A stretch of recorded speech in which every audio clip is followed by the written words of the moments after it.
लिखिए, collision is a phenomena इन विच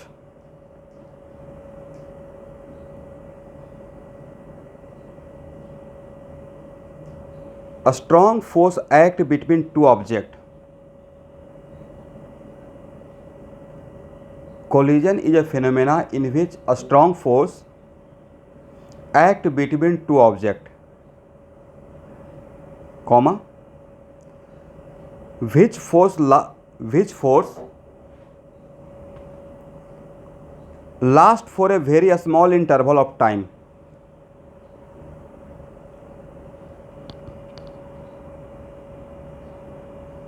तो वो फोर्स क्या रहेगा? Colliding force is impulsive force, right?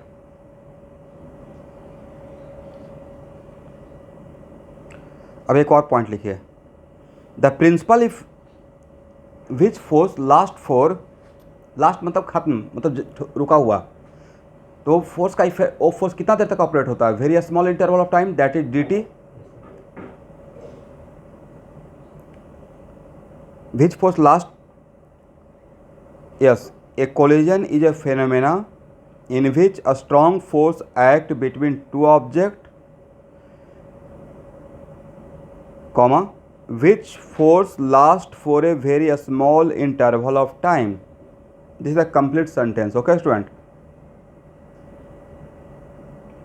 Second point लिखिए, बोलिए कोलिजन का प्रिंसिपल इफेक्ट क्या होता है? थोड़ा दिमाग दौड़ाइए तो।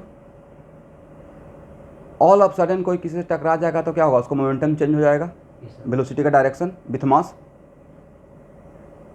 तो सेकेंड पॉइंट लिखिए, the principle effect of this forces,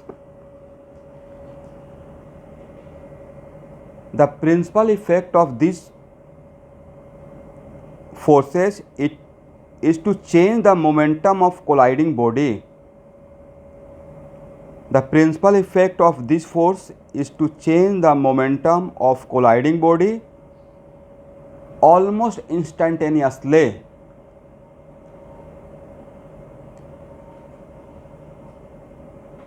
ये सेकेंड पॉइंट है।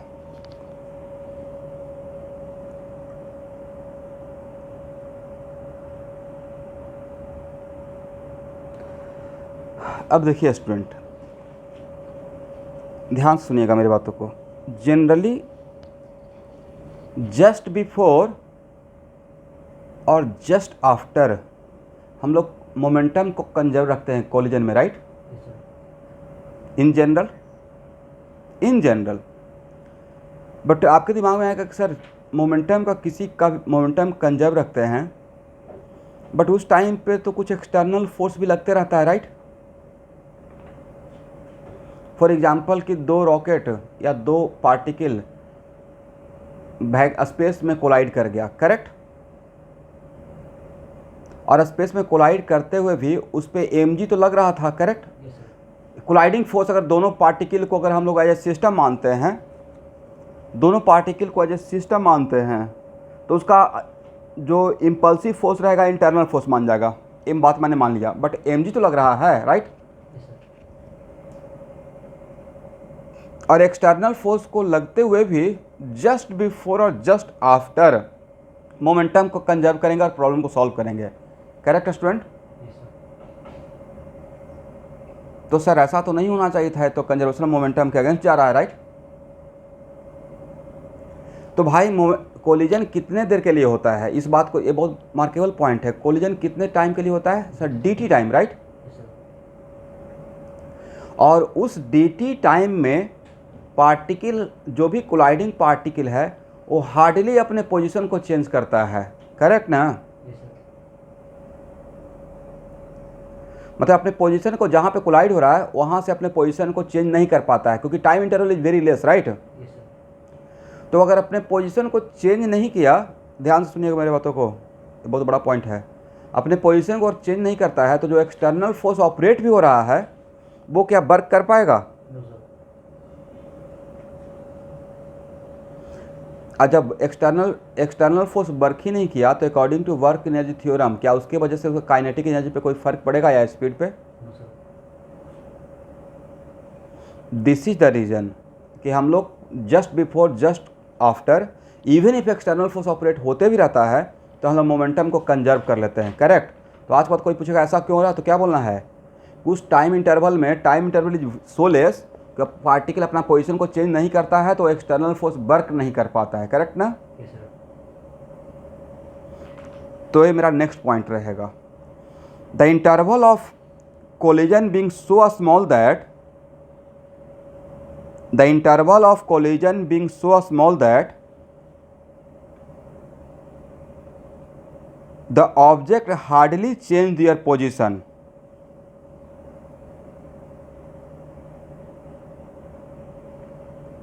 The object hardly change their position during this small interval of time.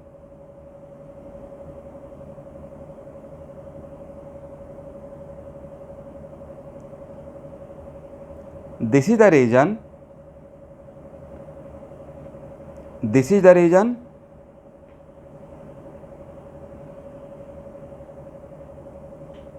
we can apply conservation of momentum just before, just after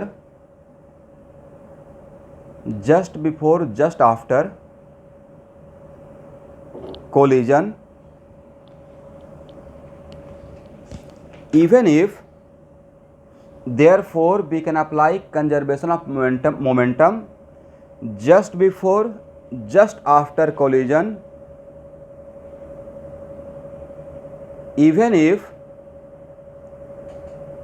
external force are acting like mg, even if external force acting like mg.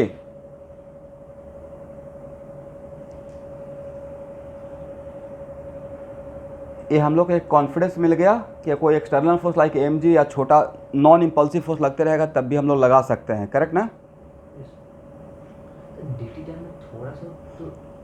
तो D T I में यहाँ पे एक student का question है कि D T I में थोड़ा सा सर dx होगा।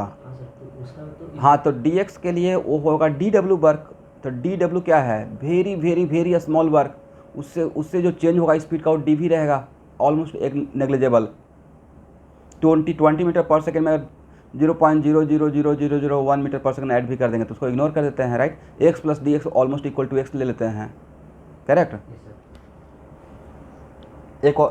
एक और पॉइंट लिखिए, इसलिए तो मैंने बोला हार्डली चेंज दियर पोजीशन, मैंने नहीं चेंज हुआ, बट हार्डली मतलब बहुत छोटा dx। एक और पॉइंट लिखिए, इज इट कंपलसरी कि ऑल कॉलिजन में फिजिकल कॉन्टैक्ट होगा? हो भी सकता, नहीं हो सकता। फॉर एग्जाम्पल अल्फा स्कैटरिंग में जो न्यूक्लियस से वापस आता है, जाकर रुक कर वापस आ जाता है, राइट, उसको भी हम लोग काइंड ऑफ कॉलिजन ही बोलते हैं। लिखिए, इन ए कॉलिजन पार्टिकल मे और may not come in physical contact.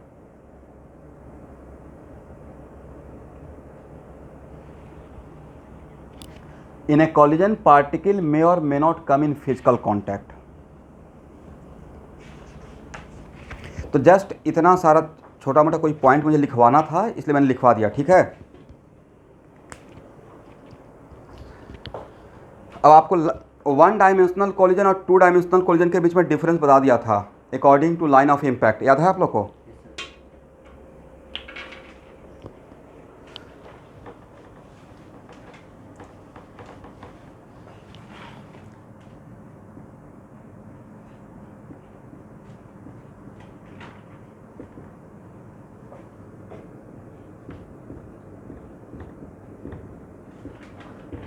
One dimensional elastic collision. Correct student?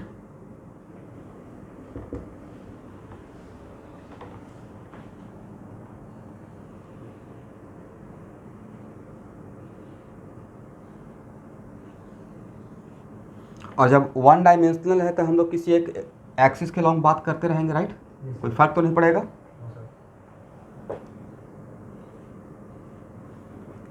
और ये बार बार बताने का रिक्वायरमेंट भी नहीं है कि 1 डायमेंशनल कॉलिजन में दोनों का वेलोसिटी उसके सेंटर ऑफ मास के लाइन के अलॉन्ग ही रहेगा, दोनों को सेंटर ऑफ मास के लाइन के ज्वाइन करने के अलॉन्ग रहेगा, राइट? तो मान लेते हैं कि मेरा एक पार्टिकल है जिसका मास m1 है और इलास्टिक कॉलिजन में, what the meaning of elastic collision? तो इलास्टिक कॉलिजन में मोमेंटम का कंजर्वेशन तो हर टाइप का कॉलिजन में रहेगा, चाहे इलास्टिक हो, परफेक्टली प्लास्टिक हो, या दोनों के बीच का हो, राइट? बट जहाँ पे जस्ट बिफोर कोलिजन और जस्ट आफ्टर कोलिजन, करेक्ट, अगर काइनेटिक एनर्जी कंजर्व रहता है, क्या कंजर्व रहता है, काइनेटिक एनर्जी कंजर्व रहता है, तो उसको हम लोग नाम देते हैं इलास्टिक कोलिजन। तो इलास्टिक जो टर्म है वो किसके रेस्पेक्ट में डिफाइन किया गया है, कंजर्वेशन ऑफ मोमेंटम के टर्म में या कंजर्वेशन ऑफ काइनेटिक एनर्जी के टर्म में? यस। तो मान लेते हैं कि मेरे पास दो पार्टिकल है m1 m2 and both are moving along x axis, और एक का वेलोसिटी है u1 और दूसरे का वेलोसिटी है u2, राइट।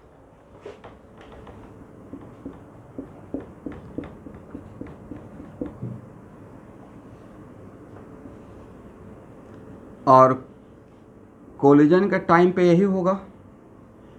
ये सिचुएशन है जस्ट बिफोर कोलिजन का, राइट। ड्रॉ करना स्टार्ट कीजिएगा। ये रहेगा सिचुएशन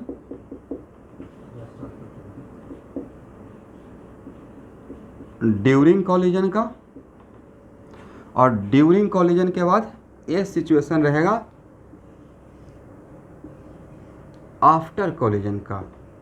अब मुझे नहीं पता है कि इसमें से कौन सा पार्टिकल आगे जाएगा और कौन सा स्फीयर पीछे जाएगा, इसलिए मैं यहाँ पे इसको अलजेब्रिकली सोच रहा हूँ, ठीक है। मुझे नहीं पता है, करेक्ट। तो इसको मान लेते हैं u1x, इसको मान लेते हैं u2x, इसको मान लेते हैं v1x और इसको मान लेते हैं v2x। अगर मेरा v1x निगेटिव हो गया, इसका मतलब particle 1 m1 along negative x axis move करना स्टार्ट कर जाएगा, तो v1 का साइन ही ऑटोमेटिक बता देगा कि किधर जाएगा, after collision, right.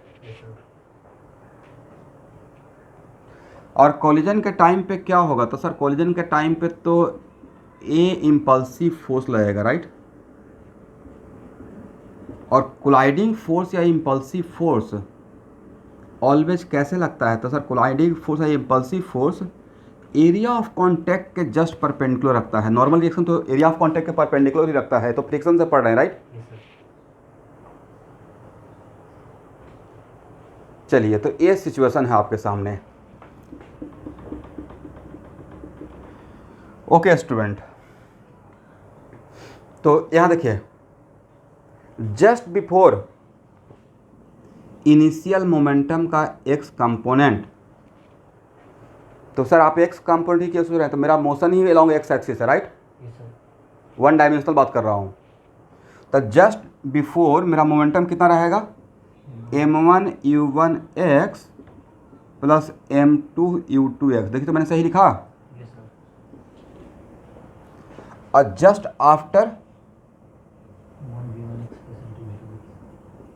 m1 v1x plus m2 v2x, correct. अभी इस सिचुएशन के बारे में बाद में जब हम लोग पूरा थ्योरी बना लेंगे, प्रॉब्लम बना लेंगे, तब इसके बारे में अलग से वो क्लास सिर्फ कंपलसरी करूँगा आईटी वालों के लिए कि सर ड्यूरिंग कोलिजन क्या होगा। तो भाई ड्यूरिंग कोलिजन थोड़ा सा ये दोनों sphere just like Cosco ball देखे हैं, स्पंज बॉल। तो स्पंज बॉल को अगर दीवार पर मारिएगा तो थोड़ा सा चिपकता है, फिर वापस अपना शेप को रिगेन करता है, राइट।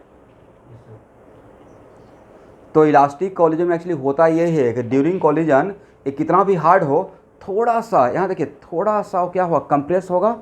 बट अगर वो इलास्टिक है, कंप्रेस होगा तो उसमें सब मैकेनिकल प्रॉपर्टी ऑफ मैटर में पढ़ते होंगे, कोई इसमें इलास्टिक पोटेंशियल या स्टोर होता है, राइट, जस्ट लाइक अ स्प्रिंग। लेकिन वो परफेक्टली अगर इलास्टिक कोलिजन है तो फिर से अपना शेप को 100% कुछ देर के लिए उसमें पोटेंशियल गेन होता है। बट इस सिचुएशन में अभी हम लोग यहाँ पर डिस्कशन में नहीं लेंगे, बाद में लेंगे आराम से, ठीक है। मैं सिर्फ बोल दिया कि मैं इसको लीव नहीं कर रहा हूँ, ये आएगा सिचुएशन में, करेक्ट। चलिए, तो एक इक्वेशन आपके पास अननोन कितना है, तो आपको दिया रहेगा स्टूडेंट, यहाँ पे दिया हुआ है m1 u1 m2 u2, right. निकालना रहेगा v1 और v2। How many unknown, sir there are 2 unknown. Then how many equation are required, 2 equation. तो एक इक्वेशन तो कंजर्वेशन ऑफ मोमेंटम से मिल जाएगा, राइट।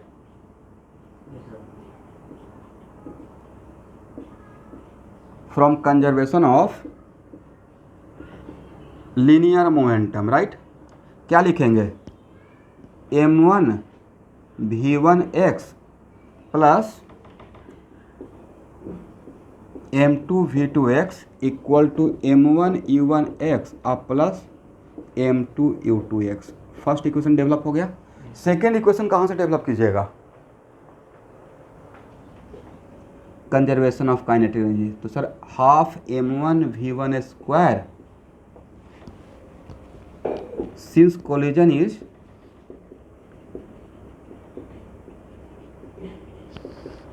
इलास्टिक कोलिजन, ये इसमें बहुत प्रॉब्लम करवाएंगे, डोंट वरी।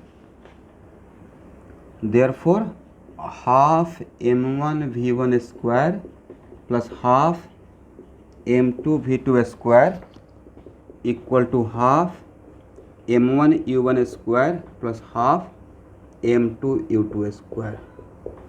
चलिए इसको v1x कर लीजिएगा। तो मेरा काम हो गया। दो इक्वेशन है, दो अननोन है, इन दोनों को सॉल्व करके आप लोग अभी जस्ट बताइए v1x का वैल्यू क्या होगा और v2x का वैल्यू होगा क्या होगा, कौन सबसे फास्ट सॉल्व करते हैं। मैं सिर्फ इतना लिखूंगा, from solving equation first and second we get the value of v1x equal to this and v2x equal to this। Solve होगा? Yes, sir.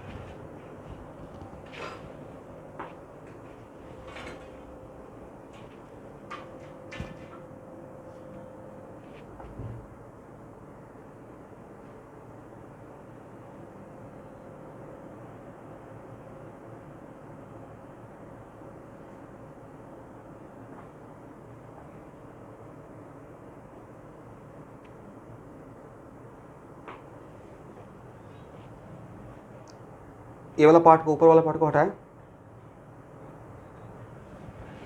v1x और v2x का वैल्यू बताना है सॉल्व करके। उसमें आप कैसे सॉल्व करते हैं, क्योंकि बन गया है क्वाड्रेटिक, राइट।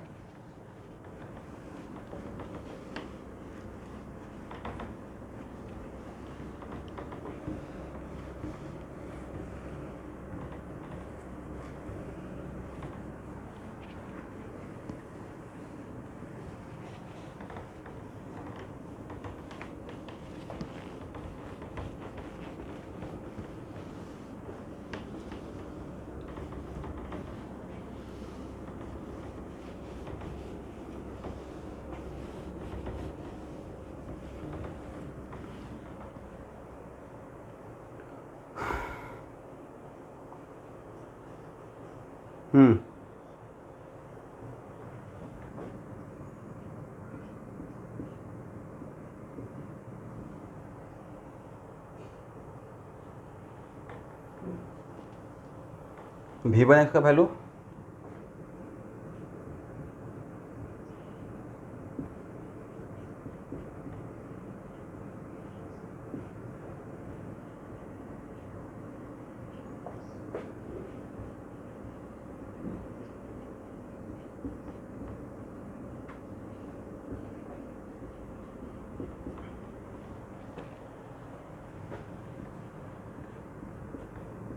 चलिए आप लोग आराम से जब टाइम मिलेगा घर पे तो सॉल्व कीजिएगा, ठीक है। टाइम लगेगा उसको सॉल्व करने में। आज जो भी स्टूडेंट बोल रहे हैं वो कभी कभी किस पर काम किए हुए होंगे मोस्ट लाइकली, राइट। याद होगा। चलिए याद है तो आज के बाद भी इसको याद ही रखिएगा शॉर्ट नोट्स में। तो v2x के लिए क्या हो जाएगा सर, जस्ट उल्टा कर दीजिए, right. m2 minus m1 divide by m1 plus m2 agree into u2x plus 2m1 divided by u1x। इसको आप अपना शॉर्ट नोट्स में रख लीजिएगा, करेक्ट ना। Yes, sir.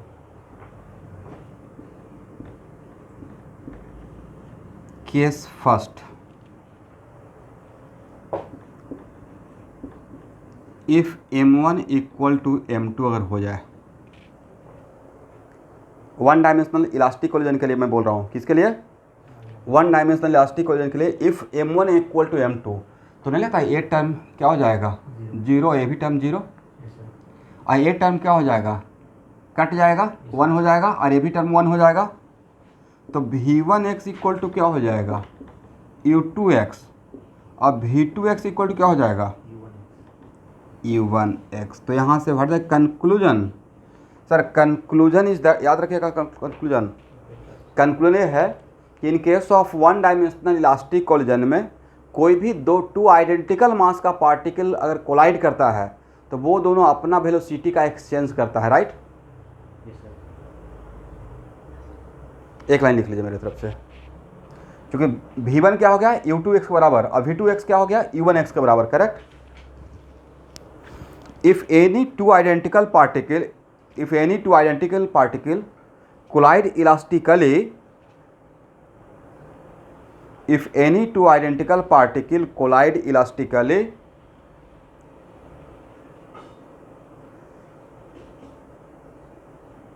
then their velocity is exchanged, okay। Yes sir,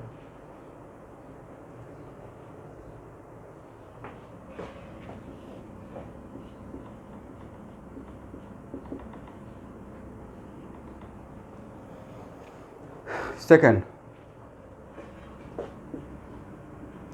if m1 greater than m2, अगर m1 का value m2 से बहुत बड़ा हो, कुछ ऐसा मैं बात कर रहा हूँ कि एक दीवार है और उस दीवार पे एक पार्टिकल को आप कोलाइड करवा रहे हैं जिसका मास बहुत छोटा है, तो दीवार just behave like what m1, right. Yes sir, तो इस सिचुएशन के लिए कि आप m1 minus m2 almost equal to m1 लिख सकते हैं, यस सर, और m1 प्लस m2 भी almost equal to m1, right. Yes sir, तो चलिए according to this situation v1x क्या हो जाएगा, और कोलिजन अभी भी इलास्टिक है, इलास्टिक कोलिजन के लिए मैं क्या स्टिल कर रहा हूँ, राइट। यस सर,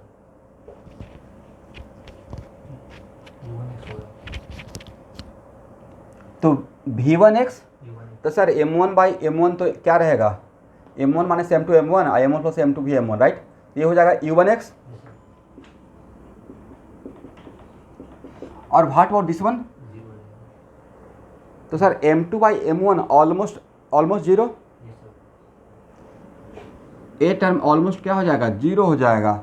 ये कुछ ऐसा ही बात हो गया कि आप दौड़ते हुए जा रहे हैं, ठीक है, और आप हम लोग जब दौड़ते हुए जाते हैं तो अगर ध्यान से इलेक्ट्रॉन माइक्रोस्कोप से देखिएगा तो बहुत सारा डस्ट पार्टिकल बीच रास्ते में रहता है, बट उससे आपको कोई फ़र्क पड़ता है। नो सर, आप इनफाइनाइट कोलिजन करते रहते हैं जब चलते रहते हैं, राइट, यस सर, बट उसका इफेक्ट नेगेटिव, आपके सेहत पर कोई फ़र्क नहीं पड़ रहा है। वही सेम सिचुएशन, इसका मतलब है कि कोई दो particle elastic one dimensional elastic collision कर रहा है और उसमें से वन ऑफ द पार्टिकल का मास इज वेरी हेवी, मतलब उसके रेस्पेक्ट में बहुत ज़्यादा है, तो उसका ये वेलोसिटी चेंज नहीं होगा, correct. Yes sir, but what about v2x, minus u2x, तो इसको क्या लिखिएगा minus m1 by m1, minus u2x लिख सकते हैं, yes sir, m2 minus m1 मतलब minus m1, right. Yes sir, तो ये हो जाएगा माइनस u2x, और इसको क्या लिखिएगा 1, सॉरी 1 नहीं 2u1x, right. Yes sir, m1 plus m2 almost m1, तो 2m1 बाई m1 क्या हो जाएगा 2u1x, ठीक है ना। यस सर, चलिए करेक्ट। यस सर,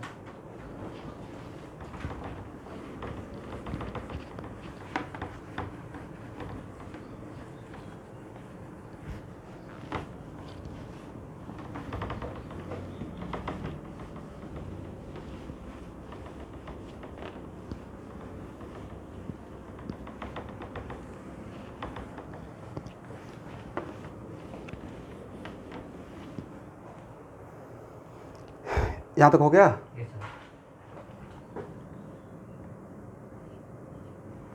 अब नेक्स्ट यहाँ देखिए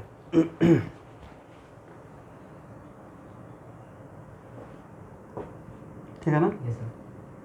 एक बहुत छोटा सा एग्जाम्पल से स्टार्ट करते हैं।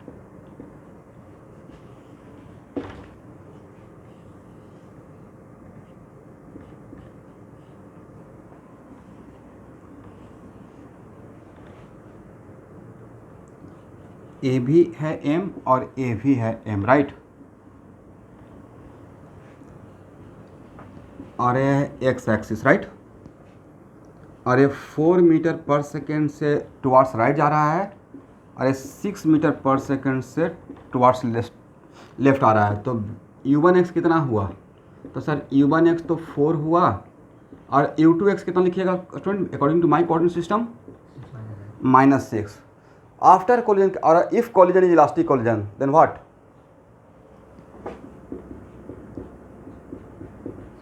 इफ कोलिजन इज इलास्टिक, ये हो गया नीट लेवल का। तो बोले v1x क्या बोलेंगे?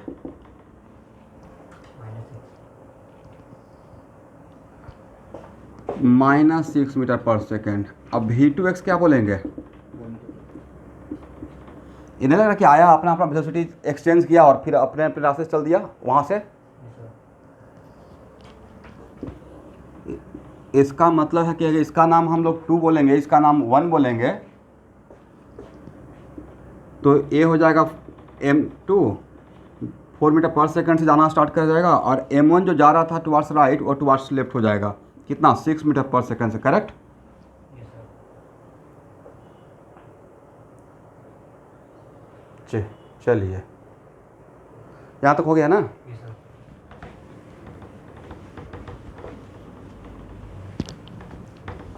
ये बिल्कुल सरप्राइज नहीं करना है कि ये नीट में आएगा कि नहीं आएगा। जहाँ पे 30 सेकंड क्वेश्चन रहता है तो बिल्कुल आ सकता है, राइट।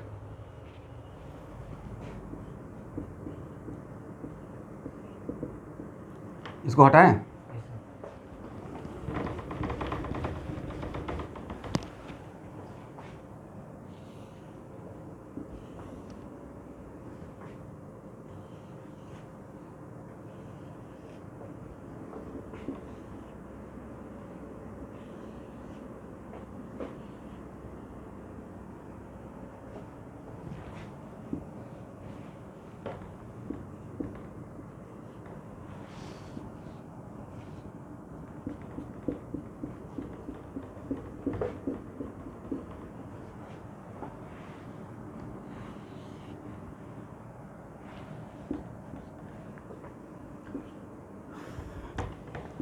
देखिए A B C D sufficient distance पे है सो दैट सी ए से कोलाइड करे और बी डी भी बी से कोलाइड करे। और सी जब ए से कोलाइड करेगा और डी जब बी से कोलाइड करेगा, ऐसा नहीं हुआ कि हाँ सी ए से कोलाइड किया तब तक बी से डी का कोलिजन नहीं हुआ। मतलब इतना सफिशिएंट डिस्टेंस पर रखा गया है। इस तरीके से रखा गया है कि डी और बी का कोलिजन भी हो और सी और ए का कोलिजन भी हो, और सी और डी का कोलिजन ए और बी के बाद ए और बी का कोलिजन हो। इस क्वेश्चन में एजम्पशन ए लिया गया है, राइट। Yes, sir. मेरे बात को समझे। And all are identical particle, all are identical और कोलिजन इज इलास्टिक, राइट।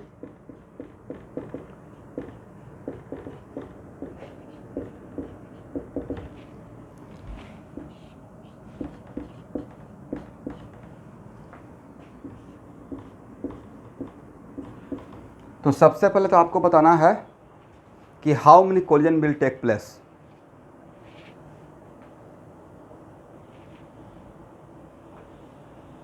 पहला क्वेश्चन है कि how many collision will take place, और सेकंड क्वेश्चन है when all collisions are over, तो कौन कौन सा पार्टिकल मोशन में रहेगा और किधर रहेगा।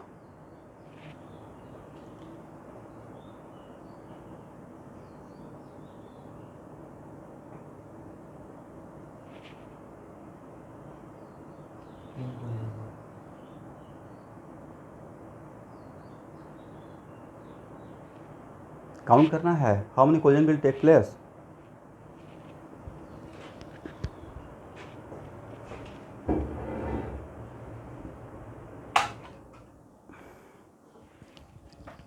तो सी और डी भी कोलाइड करेंगे। देखते हैं। देखिए पहले ए का सी के साथ कोलिजन होगा, first collision, right. Yes, sir. और बी का डी के साथ होगा second collision, correct. Yes sir. But भाई जब ए का सी के साथ होगा तो ए रेस्ट में था, इसका मैंने क्या बोला है, कुछ नहीं दिया मतलब रेस्ट में, right, initially. Yes sir.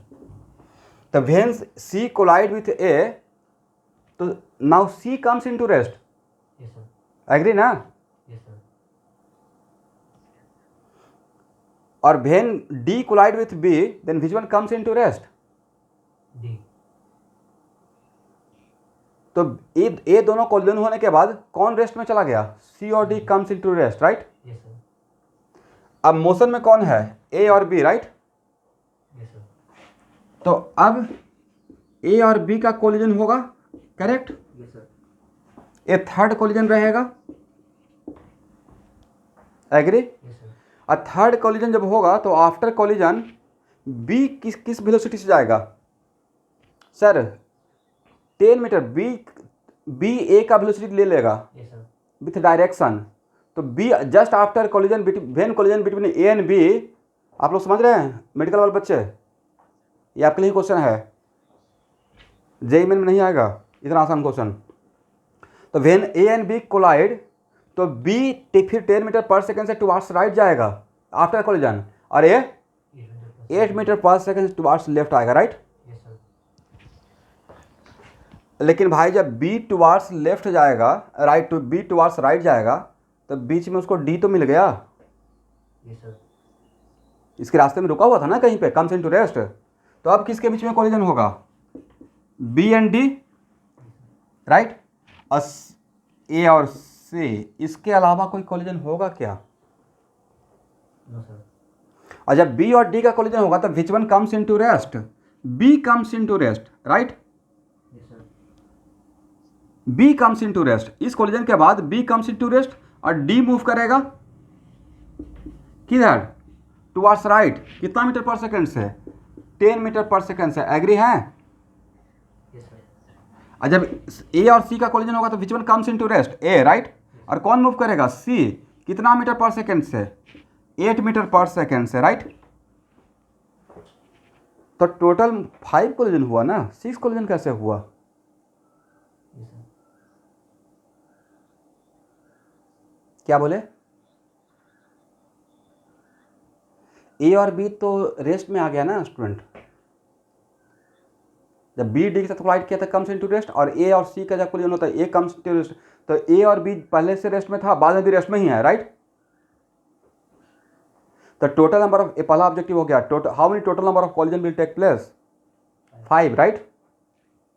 And just before collision A और बी रेस्ट में था, after collision when collision was over, A और बी अभी भी क्या रहेगा, रेस्ट में ही रहेगा। अब when all collisions are over, तो what about the motion of C and D. तो अब सी कैसे मूव करेगा, सी मूव करेगा टुवार्ड्स लेफ्ट, किसका वेलोसिटी लेकर, डी का। तो नहीं लेता कि सर इनडायरेक्टली सी और डी का ही कोलिजन हो रहा है, बस ए और बी माध्यम रहा, यस सर। करेक्ट। तो दिस इज द सिचुएशन, ठीक है। तो इसमें पेन उठाने का रिक्वायरमेंट था क्या, या उस कंक्लूजन का जो केस पहला केस था कि if m1 equal to m2 then velocity is exchanged, इसी का तो अप्लाई करना था, राइट। इसमें एक पेज भरने का रिक्वायरमेंट है। No sir. आप लोग समझे मेडिकल वाले, अब बोलेंगे ही नहीं, सबसे बड़ा समस्या तो यही है। समझ में आ गया है, ओके। चलिए स्टूडेंट, हो जाएगा ना। Yes sir. सर अभी आपने बोला सी और डी का भी कोलिजन इनडायरेक्टली हुआ, तो इस केस में सी डी तो आया नहीं। इनडायरेक्टली का मतलब कि वो कोई बात होता है ना कि आप डायरेक्ट किसी से झगड़ा नहीं कर रहे हो, बट पीछे से झगड़ा कर रहे हो किसी और को, होता ना, कंधे पे रख के पीछे से बंदूक चलाना, यस सर। वही हो गया है, राइट। सी और डी डायरेक्टली फिजिकल कांटेक्ट में नहीं आया, बट ये इसको साथ कोलाइड किया, और ये इसके साथ, और इसको फ्रंट पे लाया, और फिर आपस में एक्सचेंज करके फिर वापस। तो इनडायरेक्टली अगर डायरेक्ट सी और डी करता तब भी तो उसका वही होता। Yes sir. तो मैंने क्या बोला, डायरेक्टली या इनडायरेक्टली ऐसा लग रहा है मानो सी और डी ही कोलाइड कर रहा है, करेक्ट। Yes sir. क्योंकि ए और बी जैसे था वैसे ही रह गया। हाँ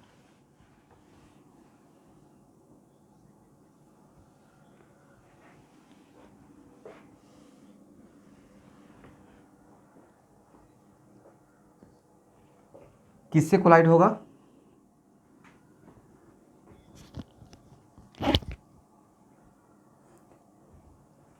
हाँ, तो हाँ, तो सी यहाँ पे उसी के रास्ते में रुका हुआ था ना राहुल। सी कहीं पे गायब नहीं हुआ था, यहाँ पे रुका हुआ था, राइट? Yes sir.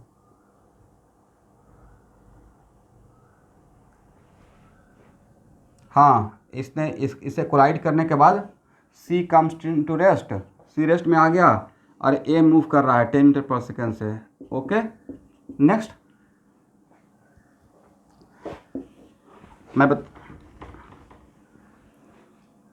हाँ, तो ठीक है, ये जब वापस रिटर्न आया तो 8 मीटर पर सेकेंड से आया, तो इससे कोलाइड करेगा तो ए रेस्ट में हो जाएगा और सी 8 मीटर पर सेकेंड से जाएगा। सी को तो मैं 8 मीटर पर सेकेंड ही दिखाया हूँ, राइट? वेलोसिटी एक्सचेंज करेगा ना। Yes sir.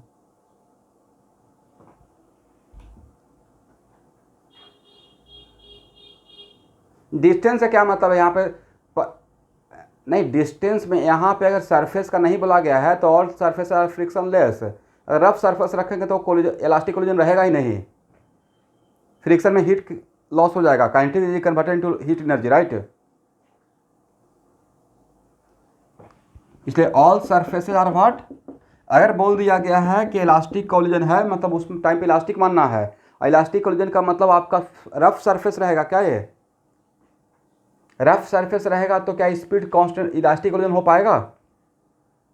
रफ सरफेस में स्पीड थोड़ा कम होने लगेगा, वजह फ्रिक्शन की वजह से, ड्यू टू रफनेस। वो स्पीड, वो जो काइनेटिक है converted to heat energy, correct? Yes sir. तो वैसा कोई भी कोलिजन जिसमें हीट या साउंड कुछ भी निकलता है, जो आपका काइनेटिक है अगर दूसरे फॉर्म ऑफ एनर्जी में कन्वर्ट होता है तो वहाँ पे फिर उसका नाम इलास्टिक कोलिजन रहेगा ही नहीं, करेक्ट ना राहुल?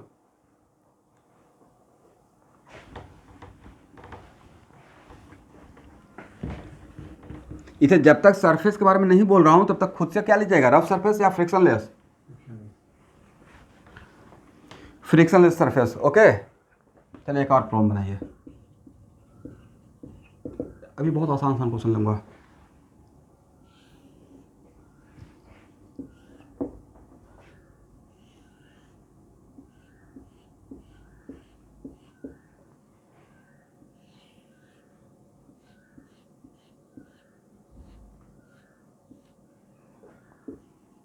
ये है M2, ये है M1, एग्री? और इसका स्पीड है U1, करेक्ट? M2 है स्टेशनरी, स्टेशनरी का मतलब समझते हैं, रेस्ट में। And collision is elastic collision. Collision क्या है? Elastic collision. और जब तक M1 ग्रेटर देन M2 नहीं बोला जाए, या M1 इक्वल टू M2 नहीं बोला जाए, इसका मतलब दोनों का फाइनाइट मास है बट कंपेरेबल है, कोई किसी के रेस्पेक्ट में इग्नोर ना ही इग्नोर होगा ना ही इक्वल है, राइट? अगर इक्वल रहेगा तो मैं बोल दूंगा आइडेंटिकल, करेक्ट ना? Yes sir.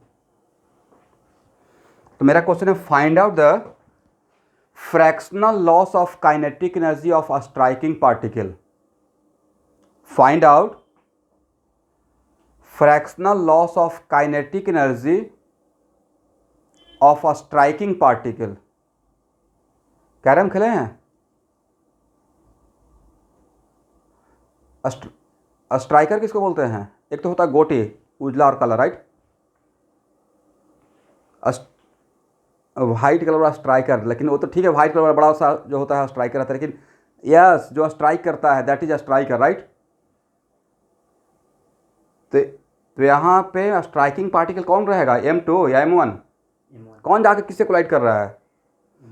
तो क्वेश्चन में क्या है, find out the fractional loss of kinetic energy of a striking particle. अब इसमें कुछ स्टूडेंट सोचेंगे सर आप तो कोलिजन इलास्टिक बोल रहे हैं तो लॉस कैसे होगा काइनेटिक का? भाई पूरे सिस्टम का लॉस नहीं होगा, मैंने किसका बोला है? सिर्फ एक का बोला है, राइट? आई एग्री कि पूरे का लॉस नहीं होगा, बट ये जो इससे कोलाइड करेगा तो आफ्टर कोलिजन इसको भी तो कुछ स्पीड मिल गया। अब बोलेंगे ही नहीं, सबसे बड़ा समस्या आप लोग के साथ यह है, हाँ ना कुछ बोलिएगा तब मैं आगे बढ़ते रहता हूँ। यस, तो जब एक कोलाइड करेगा इसका भी स्पीड मिलेगा, इसका मतलब इसके पास भी काइनेटिक एनर्जी आया। तो इसके पास जो काइनेटिक एनर्जी आया वो किसका आया, इसके पास इनिशियली था क्या काइनेटिक एनर्जी? मान लेते कि इसने 20 जूल लेके चला और 20 आफ्टर कोलिजन इसके पास 4 जूल आ गया काइनेटिक एनर्जी, तो इसका लॉस कितने जूल का हो गया है? 4 जूल का लॉस हो गया है, 16 जूल का या 4 जूल का। तो लॉस तो इसको लॉस हो गया, बट ओवरऑल लॉस तो नहीं हुआ। इसलिए इलास्टिक कोलिजन का मतलब क्या, ओवरऑल लॉस नहीं होगा, बट किसी एक का तो लॉस हो सकता है और किसी एक का गेन। तो इसका जितना लॉस होगा उतना ही इसका गेन रहेगा अगर एक कोलिजन इलास्टिक कोलिजन, राइट। तो मेरा क्वेश्चन क्या है, find the fractional loss of kinetic energy of which particle, a striking particle. Solve करके जल्दी से बताइए।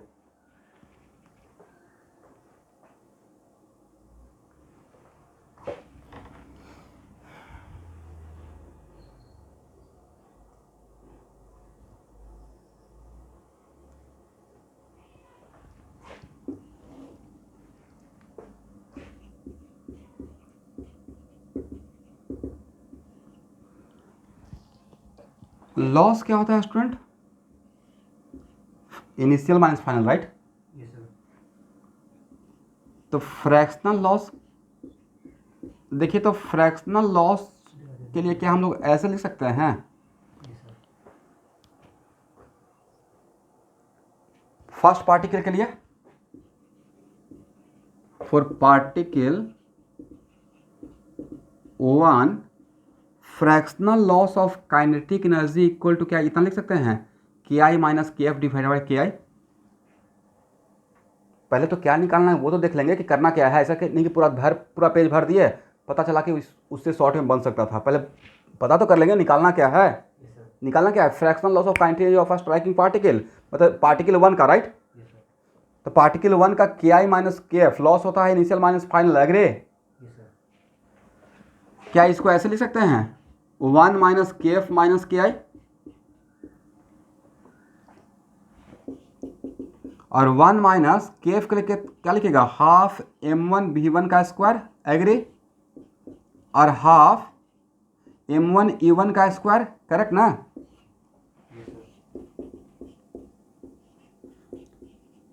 तो सर अगर ए v1 अगर पता चल जाता हम लोग का काम बन गया, करेक्ट, ये आंसर रहेगा ना।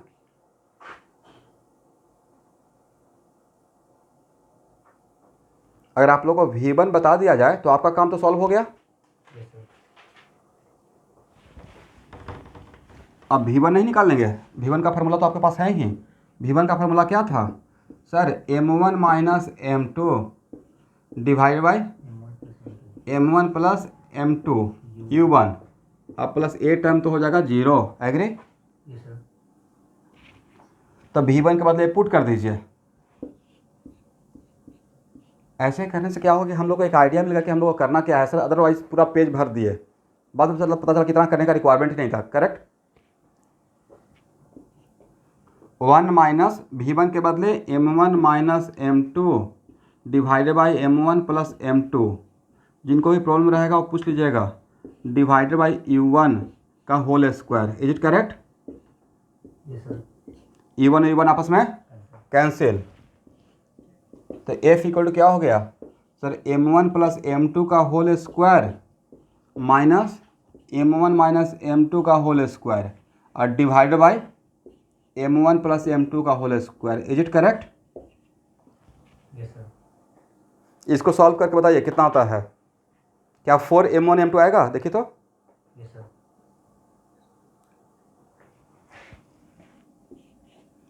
तो इम्प्लाई फ्रैक्शनल लॉस कितना हो जाएगा, 4m1 m2 divide by m1 plus m, एक ऑब्जेक्टिव कहीं पे पूछा हुआ है, ठीक है स्टूडेंट, और इस टाइप का बहुत सारा क्वेश्चन लूँगा, दिस इज द आंसर,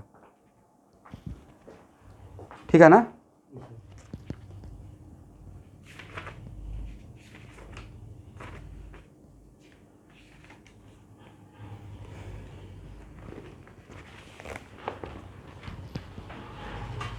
तो बहुत टफ था, एक मिनट, ये थोड़ा सा आसान क्यों बन गया, ये थोड़ा सा आसान बन गया क्योंकि दूसरा पार्टिकल मेरा रेस्ट में था, राइट।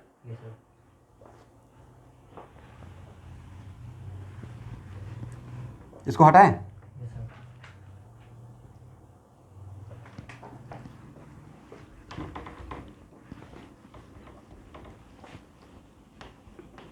अब देखिए, अब इसमें क्वेश्चन ये भी तो आ सकता था, gain of kinetic energy of stationary particle. तो भाई गेन कितना करेगा, 1 minus F, right. Yes sir. ये हुआ लॉस। तो इसका जो लॉस हुआ, सॉरी, इसका जो लॉस हुआ वही तो उसका गेन है, माइनस नहीं करने का रिक्वायरमेंट है। 1 माइनस एफ तो इसका बचा हुआ रहेगा ना। ये तो क्या था, fractional loss, right. Yes sir. बचा हुआ नहीं, फ्रैक्शनल लॉस। तो जो इसका लॉस है वही उसका क्या रहेगा, gain of kinetic energy, correct. तो सर ऐसा क्यों, तो भाई दोनों मिलाकर तो कांस्टेंट रहना है क्योंकि कोलिजन इलास्टिक है, एग्री। तो इसी क्वेश्चन को अगर ऐसे रहता, fractional gain of kinetic by fractional gain of kinetic energy by stationary particle, तो जो इसका फ्रैक्शनल लॉस है वही तो उसका फ्रैक्शनल गेन रहेगा। Yes sir. आप लोग समझ पा रहे हो मैं क्या बोल रहा हूँ। Yes sir.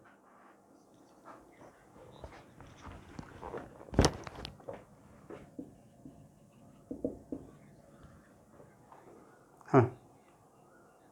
हम्म। किसका क्या जीरो हो जाएगा,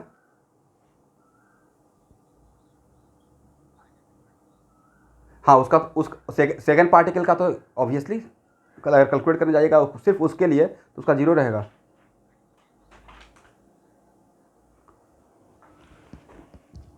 फ्रैक्शनल नहीं, तो यहाँ पे गेन के लिए फ्रैक्शनल गेन या प्रॉफिट, तो फ्रैक्शनल गेन के लिए यहाँ पे आपको ये लगाना पड़ेगा, जो इसका फ्रैक्शनल लॉस है वही इसका फ्रैक्शनल गेन रहेगा। That is kind of what, कि final minus initial divided by final, final minus initial और डिवाइडेड तो क्या हो जाएगा। तो यहाँ पे उस फ्रैक्शनल ना करके उसको एक टर्म में बोल सकते हैं कि गेन ऑफ काइनेटिक एनर्जी। तो उसको निकालने के लिए वहाँ पे ऐसे इनडिटर्मिनेट दिखेगा, इसलिए मैं ये बात बोला कि जो इसका फ्रैक्शनल लॉस रहेगा वही उसका फ्रैक्शनल गेन रहेगा, correct. Yes sir.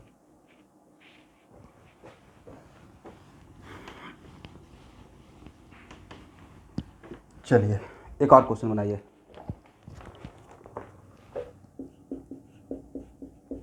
If collision is one dimensional elastic collision, एकदम वेट कीजिएगा, इसमें अभी बहुत आसान आसान क्वेश्चन ले रहा हूँ बट इसमें बहुत भयानक भी क्वेश्चन लेने वाला हूँ।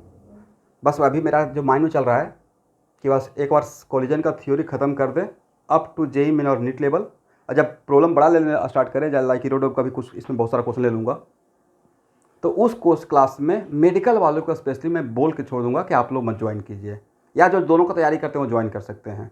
वजह यह है कि उस टाइप ऑफ क्वेश्चन कभी लाइफ में नहीं आएगा नीट में, तो जानबूझ के मैं उन लोग को डिविएट या फ्रस्ट्रेट नहीं करूँगा अपना इंप्रेशन जमाने के लिए कि मैं इतना क्वेश्चन ले सकता हूँ, ठीक है। कि क्वेश्चन बैंक से आपको आइडिया आ जाएगा कैसा क्वेश्चन नहीं आएगा। चलिए, दो पार्टिकल है M1 और M2। तो M1 का मास है 2 kg और M2 का मास है 4 kg, और ये है 4 मीटर पर सेकेंड और ये है 8 मीटर पर सेकेंड। और just after collision what the velocity, कौन सबसे फास्ट आंसर देते हैं। Time is 1 minute only.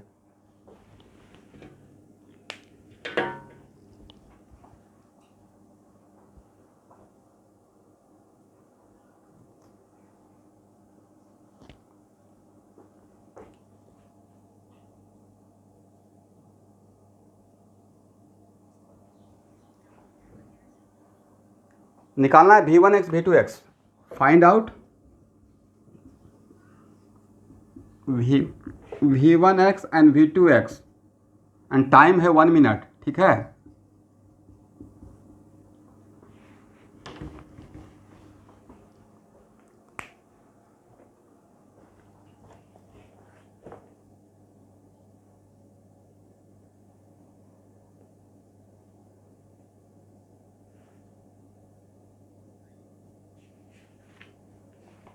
E1, हाँ E1 है 4 मीटर पर सेकेंड,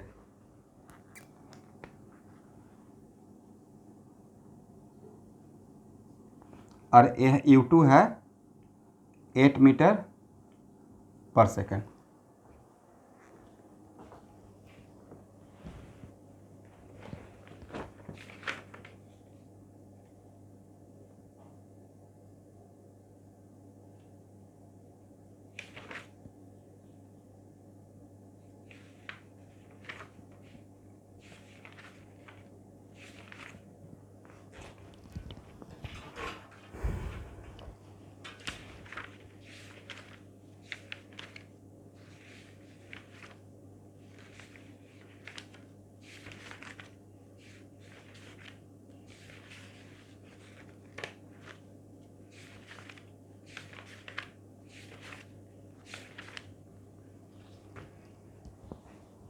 कितना आया?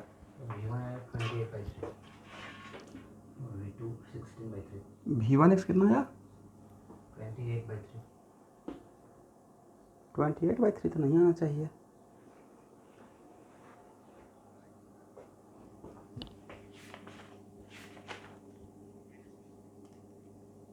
आंसर है V1x -12 आना चाहिए।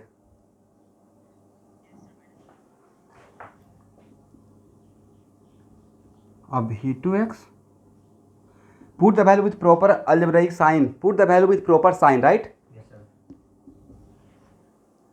V2x का वैल्यू 0, वेरी गुड।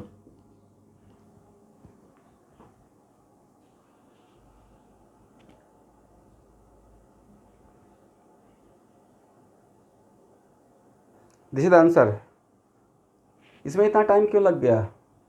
ये तो 30 सेकंड का क्वेश्चन था, 2 फार्मूला आपके सामने रेडीमेड रखा हुआ है, राइट?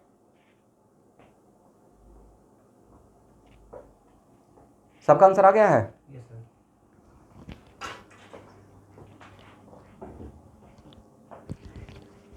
मेडिकल वाले बताइए, सच में 1 मिनट से ज़्यादा क्वेश्चन है?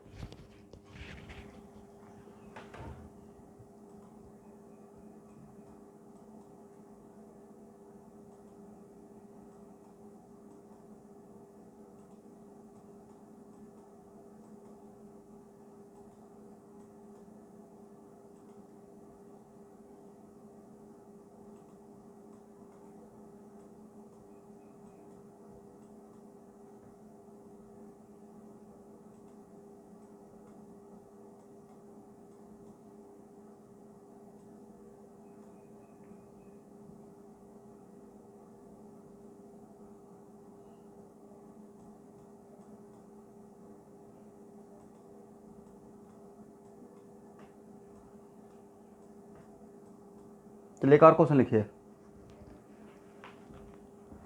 ए block of mass 2 kg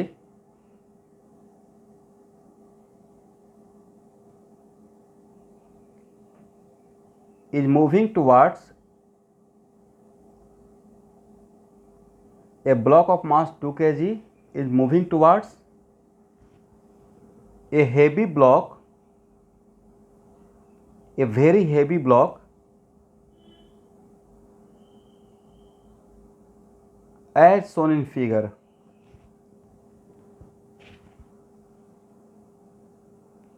Find if collision is elastic collision, if collision is elastic collision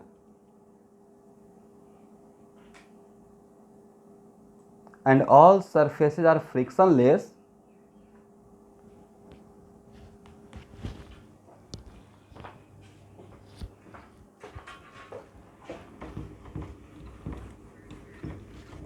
if collision is elastic collision and if all surfaces are frictionless, find out the final velocity.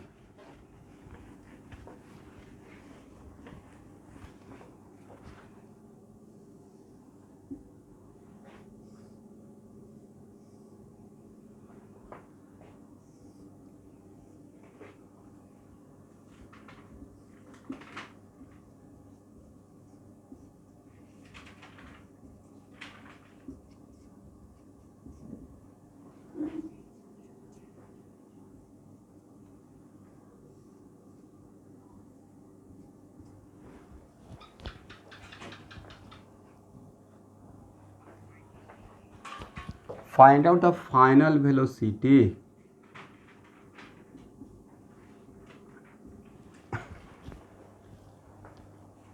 चलिए m1 equal to 2 kg। Answer बताइए। और ये है मेरा positive X axis, तो यहाँ पे u1x कितना है सर +10 मीटर पर, और u2x इसको m2 मान लेते हैं, कितना -2 मीटर पर सेकेंड। और वेरी हैवी ऑब्जेक्ट का मतलब m2 greater greater greater than m1।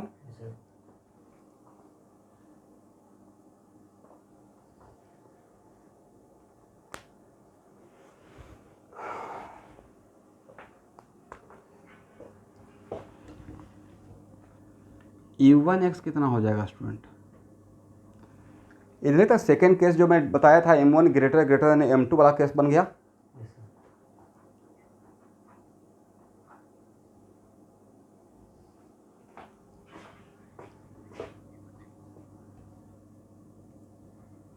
ये आया है u1x के लिए, तो ये रहेगा ना m1 माइनस m2 और divide by m1 plus m2 right, और प्लस 2m2 और divide by m1 plus m2 right.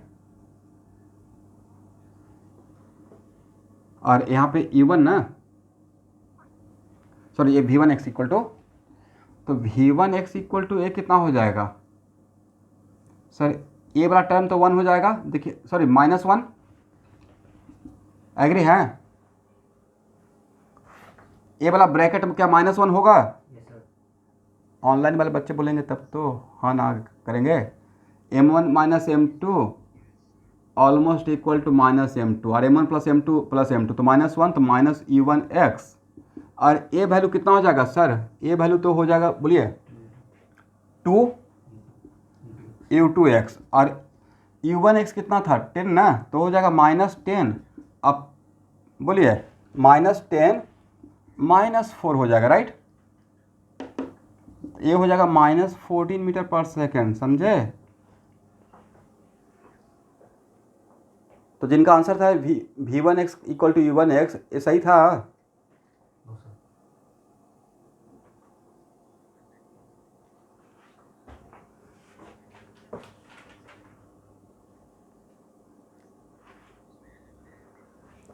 और यस यस, ओहो उल्ट, मतलब वो समझ में आ गया। इसका मतलब ये बोलना चाहते हैं sir this equal to u2x right, ये सही था नहीं? इसका मतलब इसके वेलोसिटी पे कोई फर्क नहीं पड़ेगा, करेक्ट। तो ए -2 मीटर पर सेकेंड का -2 मीटर पर सेकेंड रह जाएगा, तब तो सही है। ये भी कौन सा लेवल का? ये जेई में लेवल का नहीं है, वेरी फ्रैंकली ये नीट का लेवल का है। ओके, इसमें बहुत खुश होने का रिक्वायरमेंट नहीं जे वाले बच्चों को। अच्छा तो मज़ा आ गया, हो गया।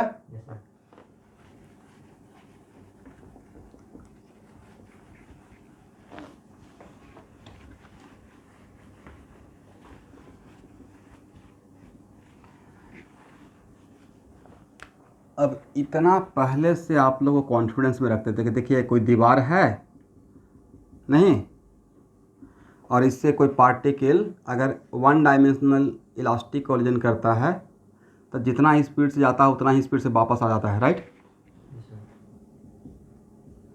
ये भी एक लेना बनता है क्योंकि इसके हेल्प से हम लोग बहुत सारा काम करते हैं, तो इसको नहीं छोड़ सकते हैं। एक दीवार है, ठीक है स्टूडेंट, तो मेरा सिस्टम क्या हो गया? ये मेरा m1 हो गया, ये मेरा m2 हो गया राइट, और दीवार बिल्कुल रेस्ट में है। अब मूव भी करेगा तो कोई फ़र्क नहीं पड़ेगा, मूव करेगा तो इसका वेलोसिटी पे कोई फ़र्क नहीं पड़ेगा। बट यहाँ इस केस में मेरा u2x क्या है 0, और u1x इक्वल टू मान लीजिए 10 मीटर पर सेकेंड।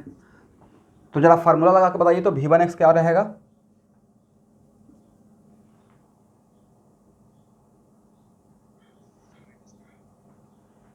सॉल्व करके बताइएगा।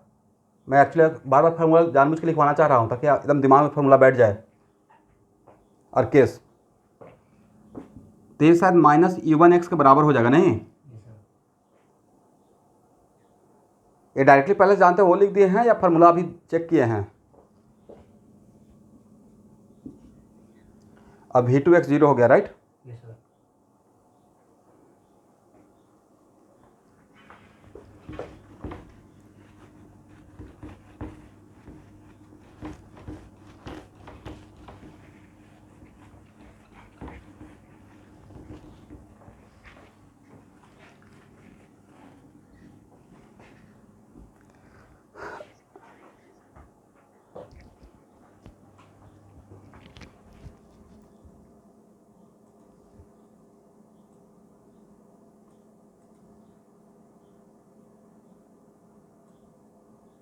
ओके ओके स्टूडेंट, अब लिखिए तो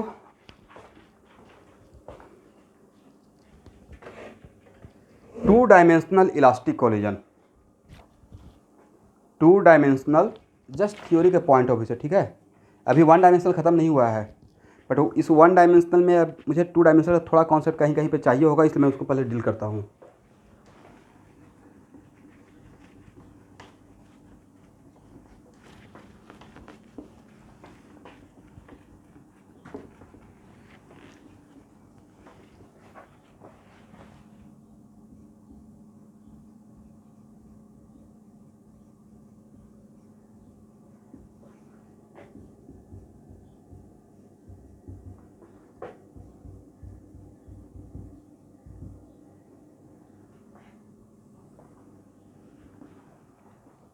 यहाँ देखिए, जैसे ही बोल दिया गया टू डायमेंशनल भी बोला गया और साथ में इलास्टिक कोलिजन भी बोला गया, इसका मतलब कोलाइडिंग पार्टिकल या कोलाइडिंग स्फीयर रफ रहेगा या स्मूथ स्फीयर रहेगा?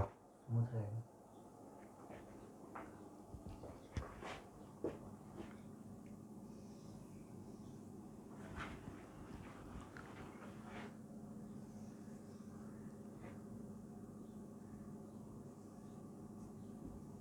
डायग्राम बनाइएगा।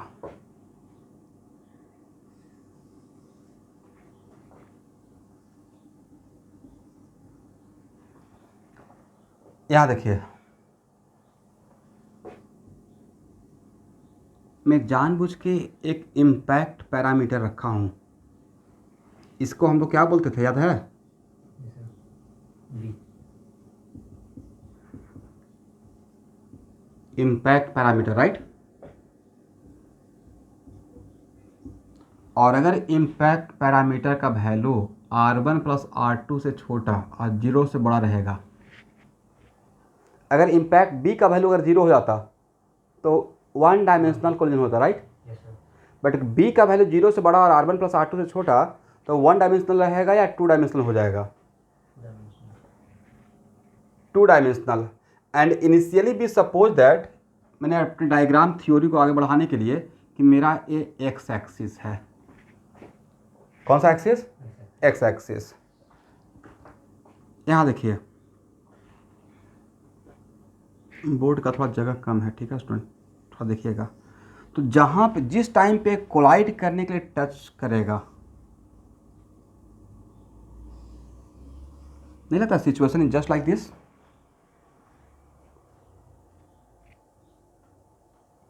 ये आके कहीं पे यहाँ पे टच करेगा, राइट? Yes sir. तो अब कॉमन एरिया ऑफ कांटेक्ट आपका ये बनेगा, ठीक है?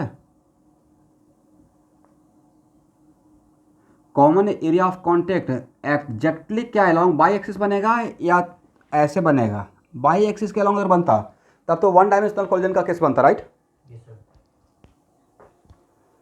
तो इस केस में इसको अगर M1 मानते हैं और M2 मानते हैं, ठीक है,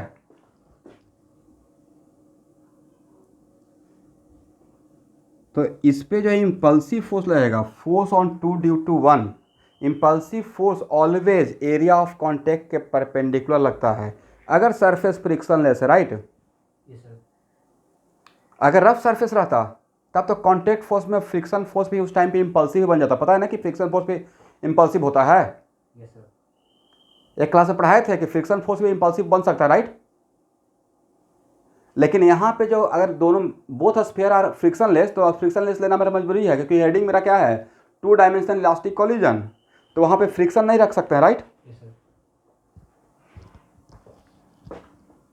तो जब फ्रिक्शन नहीं रह सकता है तो कॉन्टैक्ट फोर्स का नाम पे सिर्फ क्या रहेगा, normal reaction, right. Yes sir. Contact force is the combination of two force, friction force and normal reaction, right. अब फ्रिक्शन गायब है तो बचेगा क्या, नॉर्मल सिर्फ नॉर्मल रिएक्शन।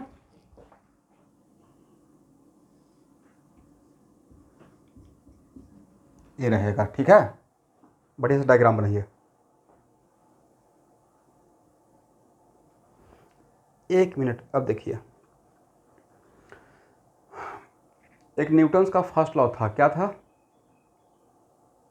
जो बॉडी जैसे है वैसे ही रहना पसंद करता है, राइट, अनटिल अनलेस उस पर कोई एक्सटर्नल फोर्स नहीं लगता हो। तो ये मेरा पार्टिकल 1 है, ये मेरा पार्टिकल 2 है, दोनों particle initially moving along positive X axis, right, with velocity u1 and u2। तो अगर ये कोलाइड नहीं करता तो भी अलोंग पॉजिटिव एक्स एक्सिस ही मूव करते रहता, और इसका motion all the time one dimensional ही रहता। लेकिन कोलिजन के टाइम पे नहीं लगता कि एक, अगर m1 m2 को इंडिविजुअली देखिएगा, m2 को अगर इंडिविजुअली सोचिएगा तो इस पर एक XY प्लेन में फोर्स लग गया है। अब हाँ ना बोलिए, XY प्लेन में उस पर एक फोर्स लग गया है, राइट, और XY प्लेन में फोर्स लग गया है तो उसका एक कंपोनेंट अलोंग बाई एक्सिस भी तो आएगा। और अगर उसका one of the component along by axis आएगा तो उसके वजह से उसका एक्सेलरेशन भी हो गया, राइट। इसका मतलब है कि आफ्टर कोलिजन इसका मोशन, एक्स मोशन तो रहेगा ही, साथ में बाई मोशन भी हो जाएगा। जैसे दिमाग में आएगा ना कि बाई मोशन क्यों हुआ, तो उसको मैं तोड़कर समझाने की कोशिश कर रहा हूँ कि भाई ये जो फोर्स लगा वो XY प्लेन में है, उसका one of the component along by axis, और इसके वजह से यहाँ देखिएगा, इसके वजह से इस फोर्स का ये one of the component along x axis भी जाएगा। तो इसको क्या करेगा, अलोंग एक्स एक्सिस इसका ये अलोंग एक्स डायरेक्शन में इसका वेलोसिटी को और स्पीड को और बढ़ा देगा, डी एक्सलेट करेगा या एक्सलरेट कर देगा, लॉजिकली ये आगे है ना, राइट। तो अलोंग एक्स एक्सिस का स्पीड बढ़ा देगा और बाई मोशन भी दे देगा, बट बाई मोशन में किधर देगा, अलोंग पॉजिटिव बाई या अलोंग नेगेटिव बाई। अगर मेरा XY प्लेन ऐसा है, नेगेटिव बाई, अच्छा इसका अगर दोनों कंपोनेंट को ब्रेक करके अगर अब M1 पे अगर कॉन्सेंट्रेट करते हैं तो इस फोर्स का दो कंपोनेंट, एक हो गया along positive by axis, right, और एक किधर हो गया अलोंग निगेटिव एक्सिस। इसके निगेटिव एक्स एक्सिस के तरफ जो कंपोनेंट जाएगा वो एक्स मोशन के स्पीड को एक्सलरेट करेगा या डी एक्सलरेट कर देगा, लॉजिकली डी एक्सलरेट। तो इसका मोशन भी XY मोशन होगा और इसका मोशन भी क्या रहेगा, XY मोशन होगा, करेक्ट।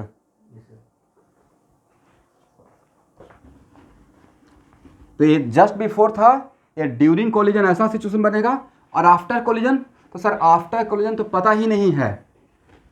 तो जब नहीं पता है तो हम लोग मान लेते हैं वाई मोशन होगा, इसका बाई मोशन होगा ओवरऑल। वो दोनों का ऊपर नीचे काउंट नहीं कर रहे, नहीं, M1 का इंडिविजुअली और M2 का इंडिविजुअली सोचना है, इंडिविजुअली, राइट। तो आफ्टर कोलिजन मान लेते हैं कि मेरा ये एक्स एक्सिस है और ये वाई एक्सिस है, करेक्ट। नहीं पता है, मान लेते हैं कि M1 इस लाइन के अलोंग जा रहा है, यहाँ देखना है किस लाइन के अलोंग, इस लाइन के अलोंग V1 स्पीड से। तो सर इज इट कंपलसरी कि फर्स्ट क्वाड्रेंट में ही रहेगा, इट इज़ नॉट कंपलसरी, मुझे नहीं पता है तो मान तो सकते हैं ना। और M2 इस लाइन के अलोंग। अब वहाँ पे it is very important to note that V1 और V2 का एक्स कंपोनेंट और बाई कंपोनेंट जब सॉल्व करके निकालेंगे तो V1 का एक्स कंपोनेंट और V1 का बाई कंपोनेंट का साइन से तो पता कर लेंगे ना कि किस क्वाड्रेंट में है। बट जब तक नहीं पता है तो कुछ तो मान लेते हैं, राइट। अब आप बोलिएगा सर इसमें ही क्यों आप दिखाए, ऐसे क्यों नहीं दिखाए, सर इसमें क्यों दिखाए, ऐसे क्यों नहीं दिखाए, भाई मुझे नहीं पता है, राइट। तो मैं मान लिया एक, ठीक है, ये हो गया V1, ये हो गया क्या V2, एग्री। और इसको मान लेते हैं θ1 और इसको मान लेते हैं θ2, वेयर θ1 और θ2 are the angle between V1 का एंगल पॉजिटिव एक्स एक्सिस के साथ और V2 का एंगल पॉजिटिव एक्स एक्सिस के साथ, correct. Now it is very important to note that जो मैंने एग्जांपल लिया उसमें कितना अननोन आ गया, सर 4 अननोन आ गया है। V1 V2 θ1 θ2 right. Yes sir. और 4 अननोन है तो कितना इक्वेशन डेवलप करना पड़ेगा? 4। Yes sir. और 4 इक्वेशन अगर डेवलप नहीं हुआ, 3 ही डेवलप हो पाया, देन व्हाट? यस सर होगा। तो सर सॉल्व नहीं होगा, बोलिए नहीं सॉल्व होगा राइट, लॉजिकली तो सॉल्व नहीं होगा। Yes sir. तो चलिए अब हम लोग इस सर्च में निकलते हैं, इस खोज में कि 4 इक्वेशन डेवलप कैसे करेंगे। आप जरा हेल्प कीजिए तो मुझे 4 इक्वेशन। एक तो मैं हेल्प करता हूँ, कंजर्वेशन ऑफ काइनेटिक एनर्जी लगा दूंगा क्योंकि कोलिजन इलास्टिक है। Half m1 u1 square plus half m2 u2 square equal to half m1 v1 square plus half m2 v2 square right. Yes sir. एक इक्वेशन मैंने दे दिया राइट। दूसरा equation, yes, conservation of momentum along x axis right. एक equation और मिल जाएगा। कंजर्वेशन ऑफ मोमेंटम का मतलब दोनों हम लोग हर एक्सिस के अलोंग लगा सकते हैं। तो एक तो दूसरा किसे मिल जाएगा? Conservation of momentum along x axis. Third मिल जाएगा conservation of momentum along Y axis right. Yes sir. तो कंजर्वेशन ऑफ मोमेंटम आप उसी डायरेक्शन में लगाएंगे ना जिस डायरेक्शन का आपको एंगल वगैरह पता रहेगा। Yes sir. अब कोई बोलेंगे सर एक और डायरेक्शन ले लेते हैं बाई एक्सिस के अलावा भी। तो बाई एक्सिस के अलावा एक लाइन इधर मान लीजिएगा, सर डायरेक्शन तो इनफाइनाइट हो सकता है, तो जैसे ही लीजिएगा तो आपका नॉन भी आते रहेगा साथ साथ, नहीं? तो conservation of momentum along x axis one of the equation दे देगा, conservation of momentum along Y axis other equation दे देगा, और conservation of kinetic third equation दे देगा। फोर्थ नहीं आ पा रहा है राइट। और यहाँ पे कोफिशिएंट ऑफ रेस्टिट्यूशन वगैरह भी अभी नहीं इंट्रोड्यूस किया हूँ। इसका मतलब डैम श्योर इस टाइप का क्वेश्चन में इन 4 अननोन में से कोई एक आपको दिया रहेगा। बहुत सारा प्रॉब्लम इस टाइप का सॉल्व करेंगे। 4 अननोन से क्या दिया रहेगा? वन ऑफ द अननोन दिया रहेगा करेक्ट प्रॉब्लम में। Otherwise this problem should not be solved right. तो इसका अगर इक्विलिब्रियम में करे तो नहीं होगा? इक्विलिब्रियम मतलब तो इसका V1 का जो भी बोलना चाहते हो कोई बात नहीं, एकदम खुलकर बोलो। कोई भी स्टूडेंट ऑनलाइन चाहे ऑफलाइन, कि क्या बोलना क्या है, मतलब दिल में क्या आ रहा है। मतलब V1 का एक कंपोनेंट x एक्सिस एक y एक्सिस की तरफ, हाँ तो V2 का एक नेगेटिव y एक्सिस एक, तो ऊपर और नीचे वाला से एक इक्वेशन ही मिल जाएगा। तो हम लोग कंजर्वेशन ऑफ वेलोसिटी थोड़े कर रहे हैं। कंजर्वेशन ऑफ वेलोसिटी तो इसमें बताया ही नहीं है। कंजर्वेशन ऑफ वेलोसिटी यहाँ पे है या कंजर्वेशन ऑफ मोमेंटम है? Conservation of momentum right. Yes sir. अभी तक तो हम लोग कुछ इस टाइप का बात किए ही नहीं कि कोफिशिएंट ऑफ रेस्टिट्यूशन वगैरह, जहाँ तक अभी मैं जो थ्योरी लेकर चला हूँ। तो अभी तो कंजर्वेशन ऑफ मोमेंटम ही तो सिर्फ पढ़ाए हैं। Yes sir.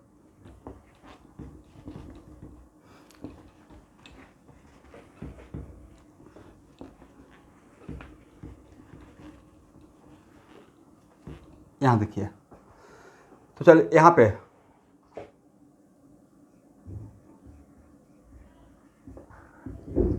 Conservation of momentum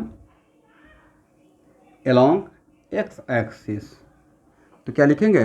और मेरा सिस्टम है m1 और m2 ठीक है।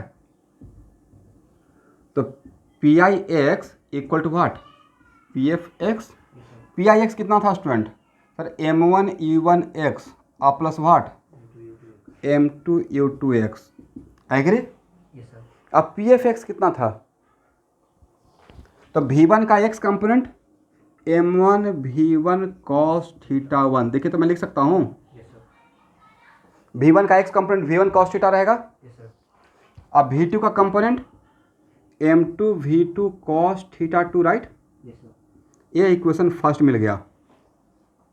Next conservation of momentum along Y axis.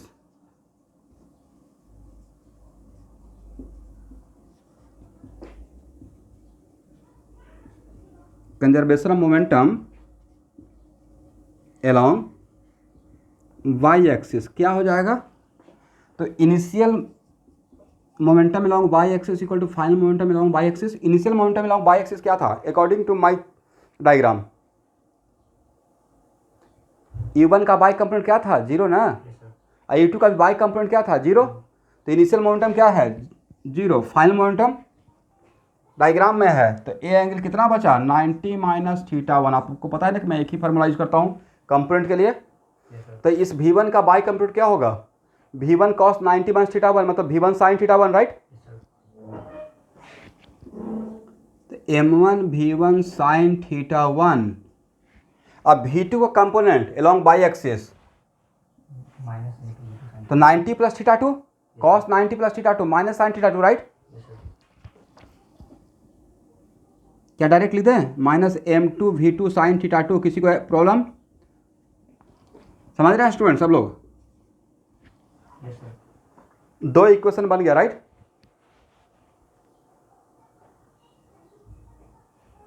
ठीक है ना यहाँ तक? Yes sir.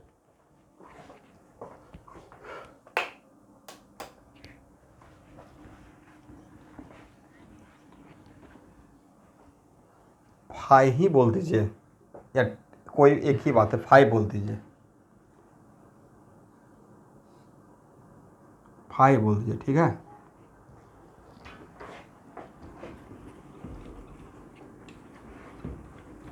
थर्ड कहाँ से मिलेगा? From conservation of kinetic energy, half m1 u1 square plus half m2 u2 square equal to what? Half m1 v1 square plus half m2 v2 square. ठीक है ना? ये मेरा थर्ड इक्वेशन है। अभी भी एक इक्वेशन और चाहिए था बढ़िया से सॉल्व होने के लिए, बट अब हम लोग पास स्कोप है जितना इन्फॉर्मेशन था उसके अकॉर्डिंग। तो एक लाइन लिखिए,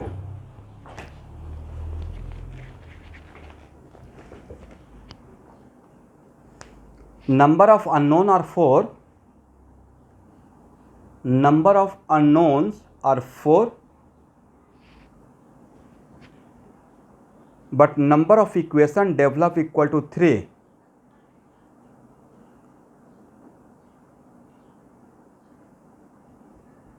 Therefore, for solving the problem,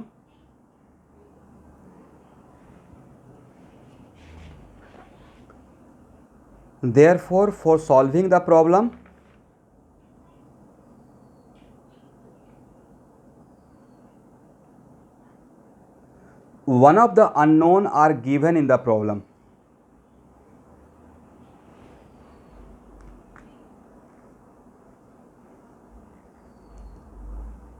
ठीक है?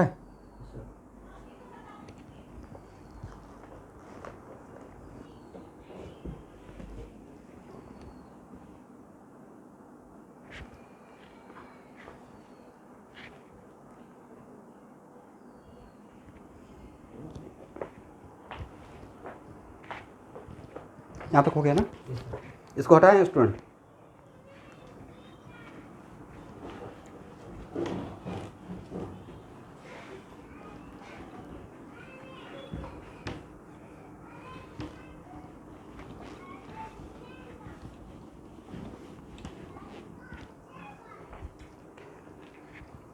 अब एक प्रॉब्लम लिख रहा हूँ, उसको जल्दी से लिखिएगा।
सब लोग क्वेश्चन लिख लिए?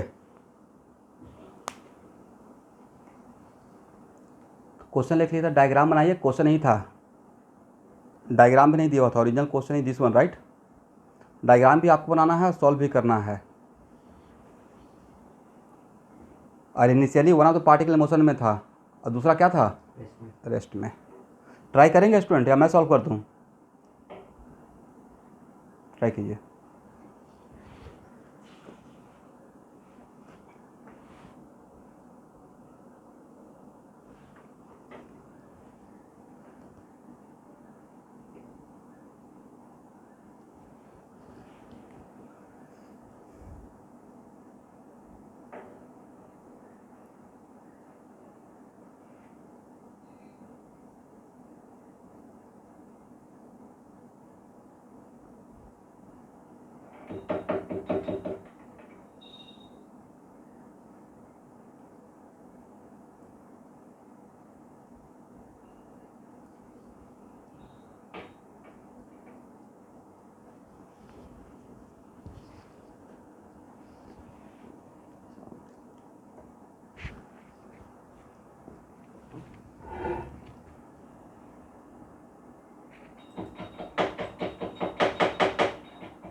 आप लोग खुद का बनाते रहिए, मैं भी सॉल्व कर रहा हूँ, ठीक है।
बेटा क्लास ले रहा हूँ, ठीक है? अभी क्लास चला हाँ, आ रहा हूँ।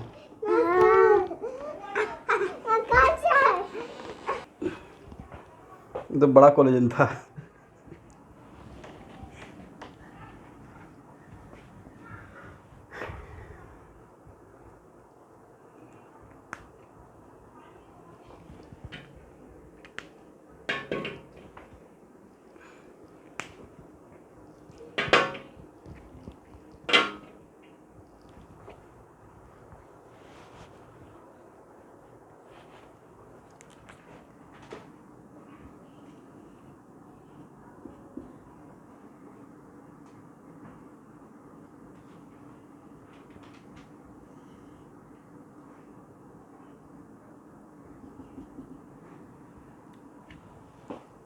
देखिए student, due to time constant भाई ये छोटा सा प्रॉब्लम इरोड का आपको दिया था, बहुत बड़ा प्रॉब्लम नहीं है। इस सबके उसका सबसे आसान प्रॉब्लम ही लिया हूँ। क्वेश्चन में क्या था, ए स्ट्राइकिंग पार्टिकल है, ए रेस्ट में है, राइट? करेक्ट। कोलिजन का टाइम का, बट ये कॉमन क्लास में लिया हूँ, इसका मतलब क्वेश्चन बहुत टफ नहीं था, इसलिए मैं कॉमन क्लास में ले लिया हूँ। सबसे पहले बताइए कि ये मोशन में होगा। It is very important to note that अगर ये पार्टिकल मोशन में होगा, किसके वजह से मोशन में होगा? ये तो पहले से मोशन में है, ये तो मोशन में होगा ड्यू टू कोलिजन, राइट? और कोलिजन की वजह से अगर मोशन में होता है तो जिस डायरेक्शन में कोलाइडिंग फोर्स लगेगा, चूंकि फ्रिक्शनलेस है तो फ्रिक्शन की वजह से इसका मोशन होने से रहा, राइट? फ्रिक्शन फोर्स लगेगा ही नहीं। तो अगर इसका मोशन होता है तो which force are responsible for motion of M2? Colliding normal reaction, right? तो नहीं तो नॉर्मल रिएक्शन के डायरेक्शन में मूव करेगा। तो अगर आप डायग्राम बनाते हैं कि इसका कॉन्टैक्ट कोलिजन के टाइम का, तो नहीं लगता है कि M2 पे इस डायरेक्शन में फोर्स लगेगा? आप लोग हाँ ना कीजिएगा, अब आप सॉल्व कर रहा हूँ, राइट? इसका मतलब है कि इसका मोशन तो इस लाइन के अलॉन्ग जाएगा। अरे कौन सा लाइन था? Line of impact, line of impact, correct. जो नॉर्मल रिएक्शन का डायरेक्शन रहता है उसी को बोलते हैं लाइन ऑफ इम्पैक्ट, करेक्ट। यहां तक किसी को प्रॉब्लम? लेकिन क्वेश्चन में M1 के लिए क्या बोला गया है? जो स्ट्राइक कर रहा है कि वो अपने ओरिजिनल डायरेक्शन से 90 डिग्री पे डिविएट करेगा, राइट? तब आपके दिमाग में आया कि 90 डिग्री पे डिविएट किधर करेगा? तो सर इसका एक्स एक्सिस है, तो एक्स एक्सिस से 90 डिग्री का डिविएशन या तो पॉजिटिव बाई नहीं तो निगेटिव बाई, राइट? दो बात ना, या तो पॉजिटिव बाई तो नहीं तो निगेटिव बाई। बट भाई पॉजिटिव बाई में कभी जाएगा? इस पर फोर्स इधर लग रहा है तो इस फोर्स की वजह से डिविएट होगा, इस फोर्स की वजह से ना। अब हाँ ना बोलिए प्लीज़। तो उस फोर्स की वजह से डिविएट होगा, तो क्या उसको निगेटिव बाई एक्सिस की तरफ जाने का चांस है? तो जैसा आप डायग्राम बना रहे हैं उसके अकॉर्डिंग ही हम लोग काम करेंगे। तो इसका मोशन रहेगा along this one, right? Correct. और अभी जस्ट बताए थे कि इस टाइप का प्रॉब्लम में 4 अननोन में से एक दिया रहेगा, करेक्ट? तो नहीं एक दिया हुआ है, φ1 एग्री हैं या नहीं हैं? Yes, sir. ये इनडायरेक्टली एंगल दे दिया आपको, राइट? इसका मतलब U1 M1 M2 और φ1 इक्वल टू 90 डिग्री दे दिया। और अब सर आपने M1 को ऐसे ही इधर ही V1 को इधर ही क्यों भेजे? तो भाई मैंने उस डायग्राम को मैंने कोलिजन का सिचुएशन को एनालाइज किया। ओके, M2 इस XY प्लेन में आएगा, मतलब मेरे डायग्राम में एक फोर्थ क्वाड्रेंट में जाना चाहिए अकॉर्डिंग टू माय कॉन्सेप्ट। और M1 के तो क्वेश्चन का कंडीशन ही था, राइट? कि कितना डिग्री से फ्लाई कर रहा है, डिविएट कर रहा है with respect to original direction. तो इसका original direction of function along x axis था। तो अब अननोन क्या रहा? तो सर अब तो अननोन आपका रहा, इसको फाई मान लेते हैं, अब यहाँ पे φ1 φ2 या इसको φ2 मान लेते हैं। तो अब मेरा अननोन रहा V1 V2 और φ2, राइट? 3 अननोन रहा। तो नेक्स्ट क्वेश्चन है कि आपको अननोन निकालने के लिए मैं बोला हूँ या अब देखिए किसी प्रॉब्लम में बहुत सारा अननोन है, उसमें मेरा इंटरेस्ट रहेगा या मेरा रिक्वायरमेंट क्या है उसमें इंटरेस्ट रहेगा? कोई प्रॉब्लम रहता है ना जिसमें एक्सेशन निकालना रहता है तो एक्सेशन निकाल के छोड़ते हैं, टेंशन नहीं निकालते हैं, right? Newton's law of motion में या फिर इस सफ़र पे चलते नहीं, इसका सारा वैल्यू निकाल देंगे। वो पूछा जाएगा तब एग्जाम में ऐसा काम कीजिएगा, नहीं पूछा जाएगा तो छोड़ दीजिए, राइट? यहाँ तक समझ में आ गया है? चलिए, तो हम लोग का रिक्वायरमेंट क्या है सर? हम लोग का बहुत छोटा सा रिक्वायरमेंट है, KI minus KF by KI, यही रिक्वायरमेंट है ना स्टूडेंट? तो 1 minus KF by KI, agree? और 1 माइनस इसका क्या लिखेंगे? हाफ M1 V1 का स्क्वायर और डिवाइड बाई बोलिए M1 U1 का स्क्वायर। ए वैल्यू तो कट गया, राइट? इस टाइप का क्वेश्चन तो वन डायमेंशनल मोशन के लिए ऑलरेडी अभी सॉल्व कर चुके थे, राइट? बट ये V1 बाई U1 का स्क्वायर, तो सर बस V1 बाई U1 का रेशियो पता चल जाता मेरा काम बन जाएगा, करेक्ट? यहाँ तक आइए।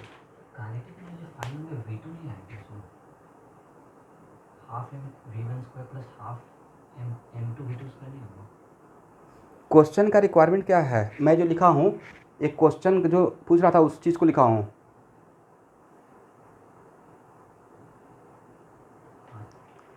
जो मैंने क्वेश्चन का रिक्वायरमेंट दिया था fractional loss of kinetic of a striking particle, वही मैंने लिखा है। This is the fractional loss of what? Fractional loss of kinetic energy of which particle? Stationary particle या striking particle? Striking particle, correct? यहाँ तक तो हो गया ना? इसको हटाएं।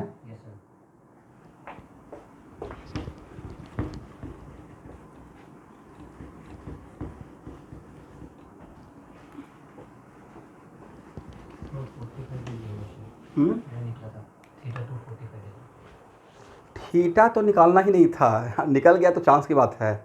पहले एक कीजिए, PIX इक्वल टू PFX लिख सकते हैं? PIX कितना sir? M1 U1, right? PFX कितना? अब पूछते हैं तो बोलिएगा नहीं। इसका x कंपोनेंट रहेगा क्या इस V1 का? तो क्या लिख सकते हैं? M2 V2 cos थीटा 2 या cos phi 2। ये मेरा इक्वेशन हो गया फर्स्ट, राइट? अब क्या यहाँ पे बोल सकते हैं दिस इक्वल टू दिस? अब जल्दी से बोला कीजिएगा। ओके, इनिशियल कितना? 0 ना? Final M1 V1, right? और इसका x इस V2 का बाइक कंपोनेंट कितना? V2 का बाइक कंपोनेंट रहेगा minus V2 sine phi 2, right?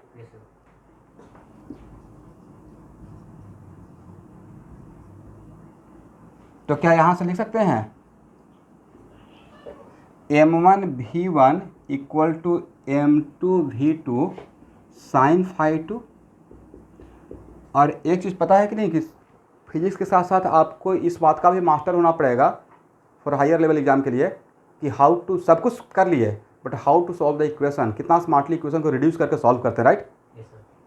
ये तो लोकस वगैरह में भी, पैराबोला में भी तो होता होगा। एक लेंदी जा रहा है, एक स्मार्टली चीज़ों को पैरामेट्रिक फॉर्म को एलिमिनेट कर रहे हैं। पैराबोला होता है ना M और T में, कैसे स्मार्टली आप इसको रिड्यूस करते हैं? आपको क्या लगता है M1 M2 और U1 का अगर न्यूमेरिकल वैल्यू देते तो क्वेश्चन बहुत आसान लगता, right?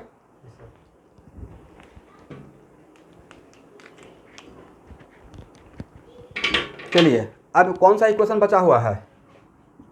Half M1 U1 square equal to what?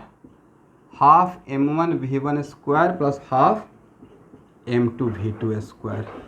इन तीनों इक्वेशन के हेल्प से मुझे चाहिए V1, क्योंकि मेरा इंटरेस्ट सिर्फ V1 में है, राइट? 5-2 निकालने में इंटरेस्ट नहीं है, ना ही V2 निकालने में इंटरेस्ट है। जो मेरा क्वेश्चन का रिक्वायरमेंट था उतना ही पे ही काम करेंगे। कैसे सॉल्व होगा? तो मैंने अपना एज ए फिजिक्स टीचर काम कर दिया, यहाँ के बाद आपका काम बच गया। यहाँ के बाद कोई फिजिक्स है? Just by solving equation first, second and third. फिर भी मैं आप तो V1 निकालने का या V1 बाई U1 का वैल्यू निकालना है। V1 निकल जाएगा तो क्या बोले? रेशियो कॉट थीटा मिला, लेकिन कॉट थीटा में तो थीटा आपको पता नहीं ना है, तो फिर तो वही बात हो जाएगा, राइट? जो वैल्यू निकालिएगा अननोन के टर्म में या नोन के टर्म में?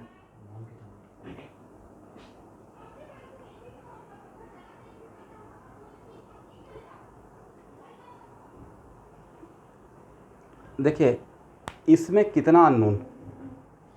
दो अननोन है। इसमें से दो अननोन में से अगर एक अननोन के टर्म में काम कर दें तो मेरा काम बन जाएगा, हो सकता है ना? चलिए यहाँ देखिए तो इक्वेशन फर्स्ट और सेकेंड को अगर स्क्वायर करके ऐड करते हैं तो 5 तो ख़त्म हो जाएगा। अब हाँ ना बोलेंगे ही नहीं। इक्वेशन फर्स्ट और सेकेंड को स्क्वायर करके मैं अब इस सफ़र पर निकल दिया हूँ कि कैसे जल्दी जल्दी अननोन को रिड्यूस करके आगे बढ़ें, right?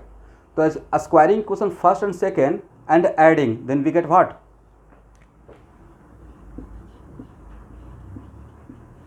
Squaring equation first and second and adding, then we get what?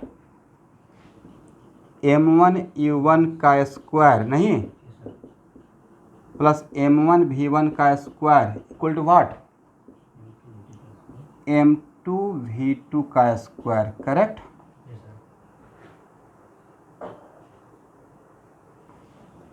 ठीक है ना यहाँ तक?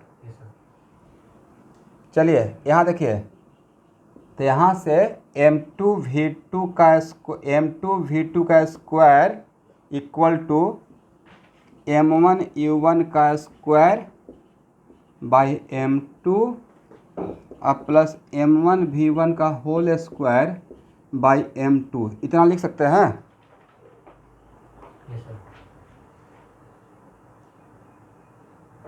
ठीक है ना?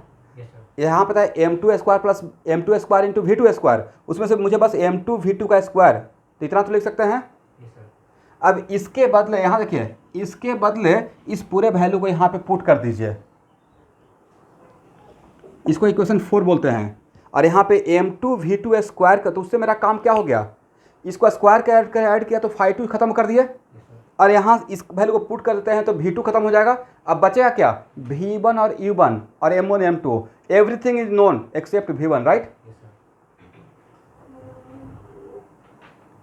तो पुट द, समझे स्टूडेंट आप लोग जो ऑनलाइन में हैं? इस वैल्यू को इसके बदले इस वैल्यू को यहाँ से उठाकर इसमें डालिए, क्या आता है?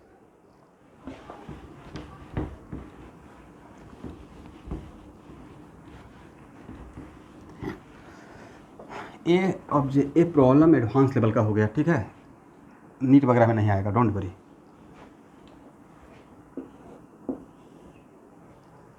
तो कितना हो जाएगा? Half M1 U1 square half M1 V1 square अब प्लस हाफ, कट कर लेंगे बाद में, half M1 square U1 square by M2 अब plus half m1 square v1 square by m2, right. जो भी कैंसिल करना है उसको कैंसिल कीजिए, और कुछ अगर कैंसिल होता है तो कैंसिल कर सकते हैं। देखिए तो m1 भी कैंसिल होता है, यस सर।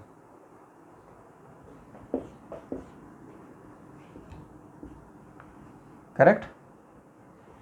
अब एक काम कीजिए, आपको निकालना क्या था, v1 बाई u1 का रेशियो। एक काम कीजिए, दोनों तरफ e1 स्क्वायर से डिवाइड कर दीजिए, कहानी खत्म करते हैं। नहीं, dividing both side by u1 square, right. एक कितना हो जाएगा 1, ये हो जाएगा v1 बाई u1 का होल स्क्वायर, और एक कितना हो जाएगा, जल्दी से बोलिए, m1 बाई m2, और एक कितना हो जाएगा m1 by m2 into v1 by u1 का होल स्क्वायर। नहीं, चलिए तो v1 बाई u1 का होल स्क्वायर, यहाँ पे 1, इसको कॉमन ले लेते हैं तो क्या हो जाएगा स्टूडेंट, सर ये हो जाएगा 1 plus m1 by m2। Agree ना।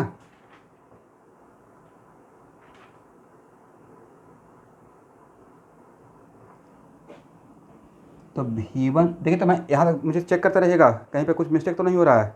अब प्लस यहाँ पे ए वाला टर्म बचेगा m1 बाई m2, राइट। तो v1 बाई u1 का whole square into m2 plus m1 और divided by m2 equal to 1 minus, directly लिख दें, m2 minus m1 by m2। Correct. अब हाँ ना बोलिए प्लीज़। Yes sir. m2 और m2 कैंसिल, तो v1 बाई u1 का होल स्क्वायर, यही तो हम लोग को तो क्वाड्रेटिक भी नहीं सॉल्व करना पड़ा, इतना बढ़िया सॉल्यूशन आ गया। तो पहले अगर हार्ड वर्क कीजिएगा तो आगे का लाइफ आसान रहेगा। तो ये हो गया m2 माइनस m1 और divide by m2 plus m1, right. बाकी मैंने ना phi2 निकाला और ना v2 निकाला, वो चाहिए ही नहीं था, राइट। यहाँ तक लिख लिए। ये मैं आपको सिखाया कि how to solve the problem, right. Yes sir. इसलिए सिर्फ फिजिक्स से काम चलेगा या इक्वेशन भी सॉल्व करने आना चाहिए। अपने आप को अगर IIT तक देखते हैं तो 1 माइनस v1 बाई u1 का होल स्क्वायर, तो 1 माइनस m2 माइनस m1 और divide by m2 plus m1 कितना हो जाएगा स्टूडेंट, तो सर m2 प्लस m1 और माइनस m2 और प्लस m1 और divide by m2 plus m1, right. m2 और m2 कैंसिल, बचा कितना 2m1 और divide by m1 plus m2। This is the answer. Okay,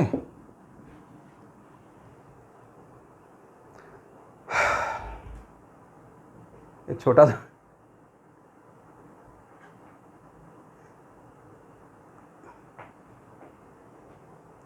but answer तो यही होना चाहिए, राइट।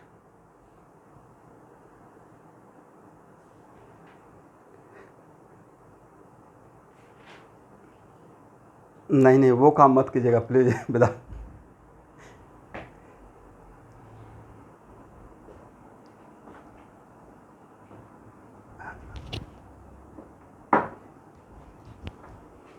नहीं, टॉप में लगने से नहीं होगा 90 डिग्री। टॉप में अगर लगता m2 का, तो m2 का अगर टॉप पे लगता, राइट, ऐसे ना,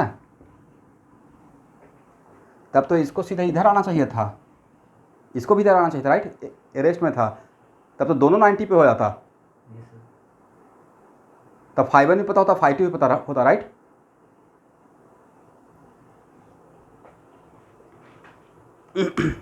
चलिए दिस इज, इसलिए जो देखिए क्वेश्चन में तो मैंने डायग्राम बता देता हूँ, बट एक्चुअल में जहाँ का क्वेश्चन था उसमें डायग्राम नहीं दिया रहेगा। डायग्राम ये मैं ओरिजिनल क्वेश्चन को ही प्रोजेक्ट किया था आपके सामने, और इस क्वेश्चन का खासियत ये था कि इसमें कुछ फिजिक्स वाइज 3 ही इक्वेशन मिला, 3 अननोन, तीनों इक्वेशन हम लोग लिख लिए। उसके बाद जो सॉल्व करने का तरीका है वो भी आपको पता होना चाहिए। अगर सॉल्व करने में फंस गए तो पूरा फिजिक्स होते हुए भी मैथमेटिक्स की वजह से आंसर पर नहीं पहुँच पाइएगा, करेक्ट ना। इसका मतलब हम लोग को इस टाइप के क्वेश्चन में सबसे पहले क्या करना चाहिए कि रिक्वायरमेंट क्या है। ऐसा नहीं कि रिक्वायरमेंट नहीं है, v1 भी निकाल रहे हैं, v2 भी निकाल रहे हैं, 5 भी निकाल लिए, तो आपको wastage of energy time exam में नहीं बच पाएगा। पहले मैंने देखिए मैं क्या कर रहा हूँ, पहले रिक्वायरमेंट ओके एफ निकालना है 1 - V1/E1 का होल स्क्वायर चाहिए, मतलब V1/E1 चाहिए, मतलब V1 चाहिए। तो बाकी वो क्या करेंगे, बाकी को एलिमिनेट करेंगे, राइट।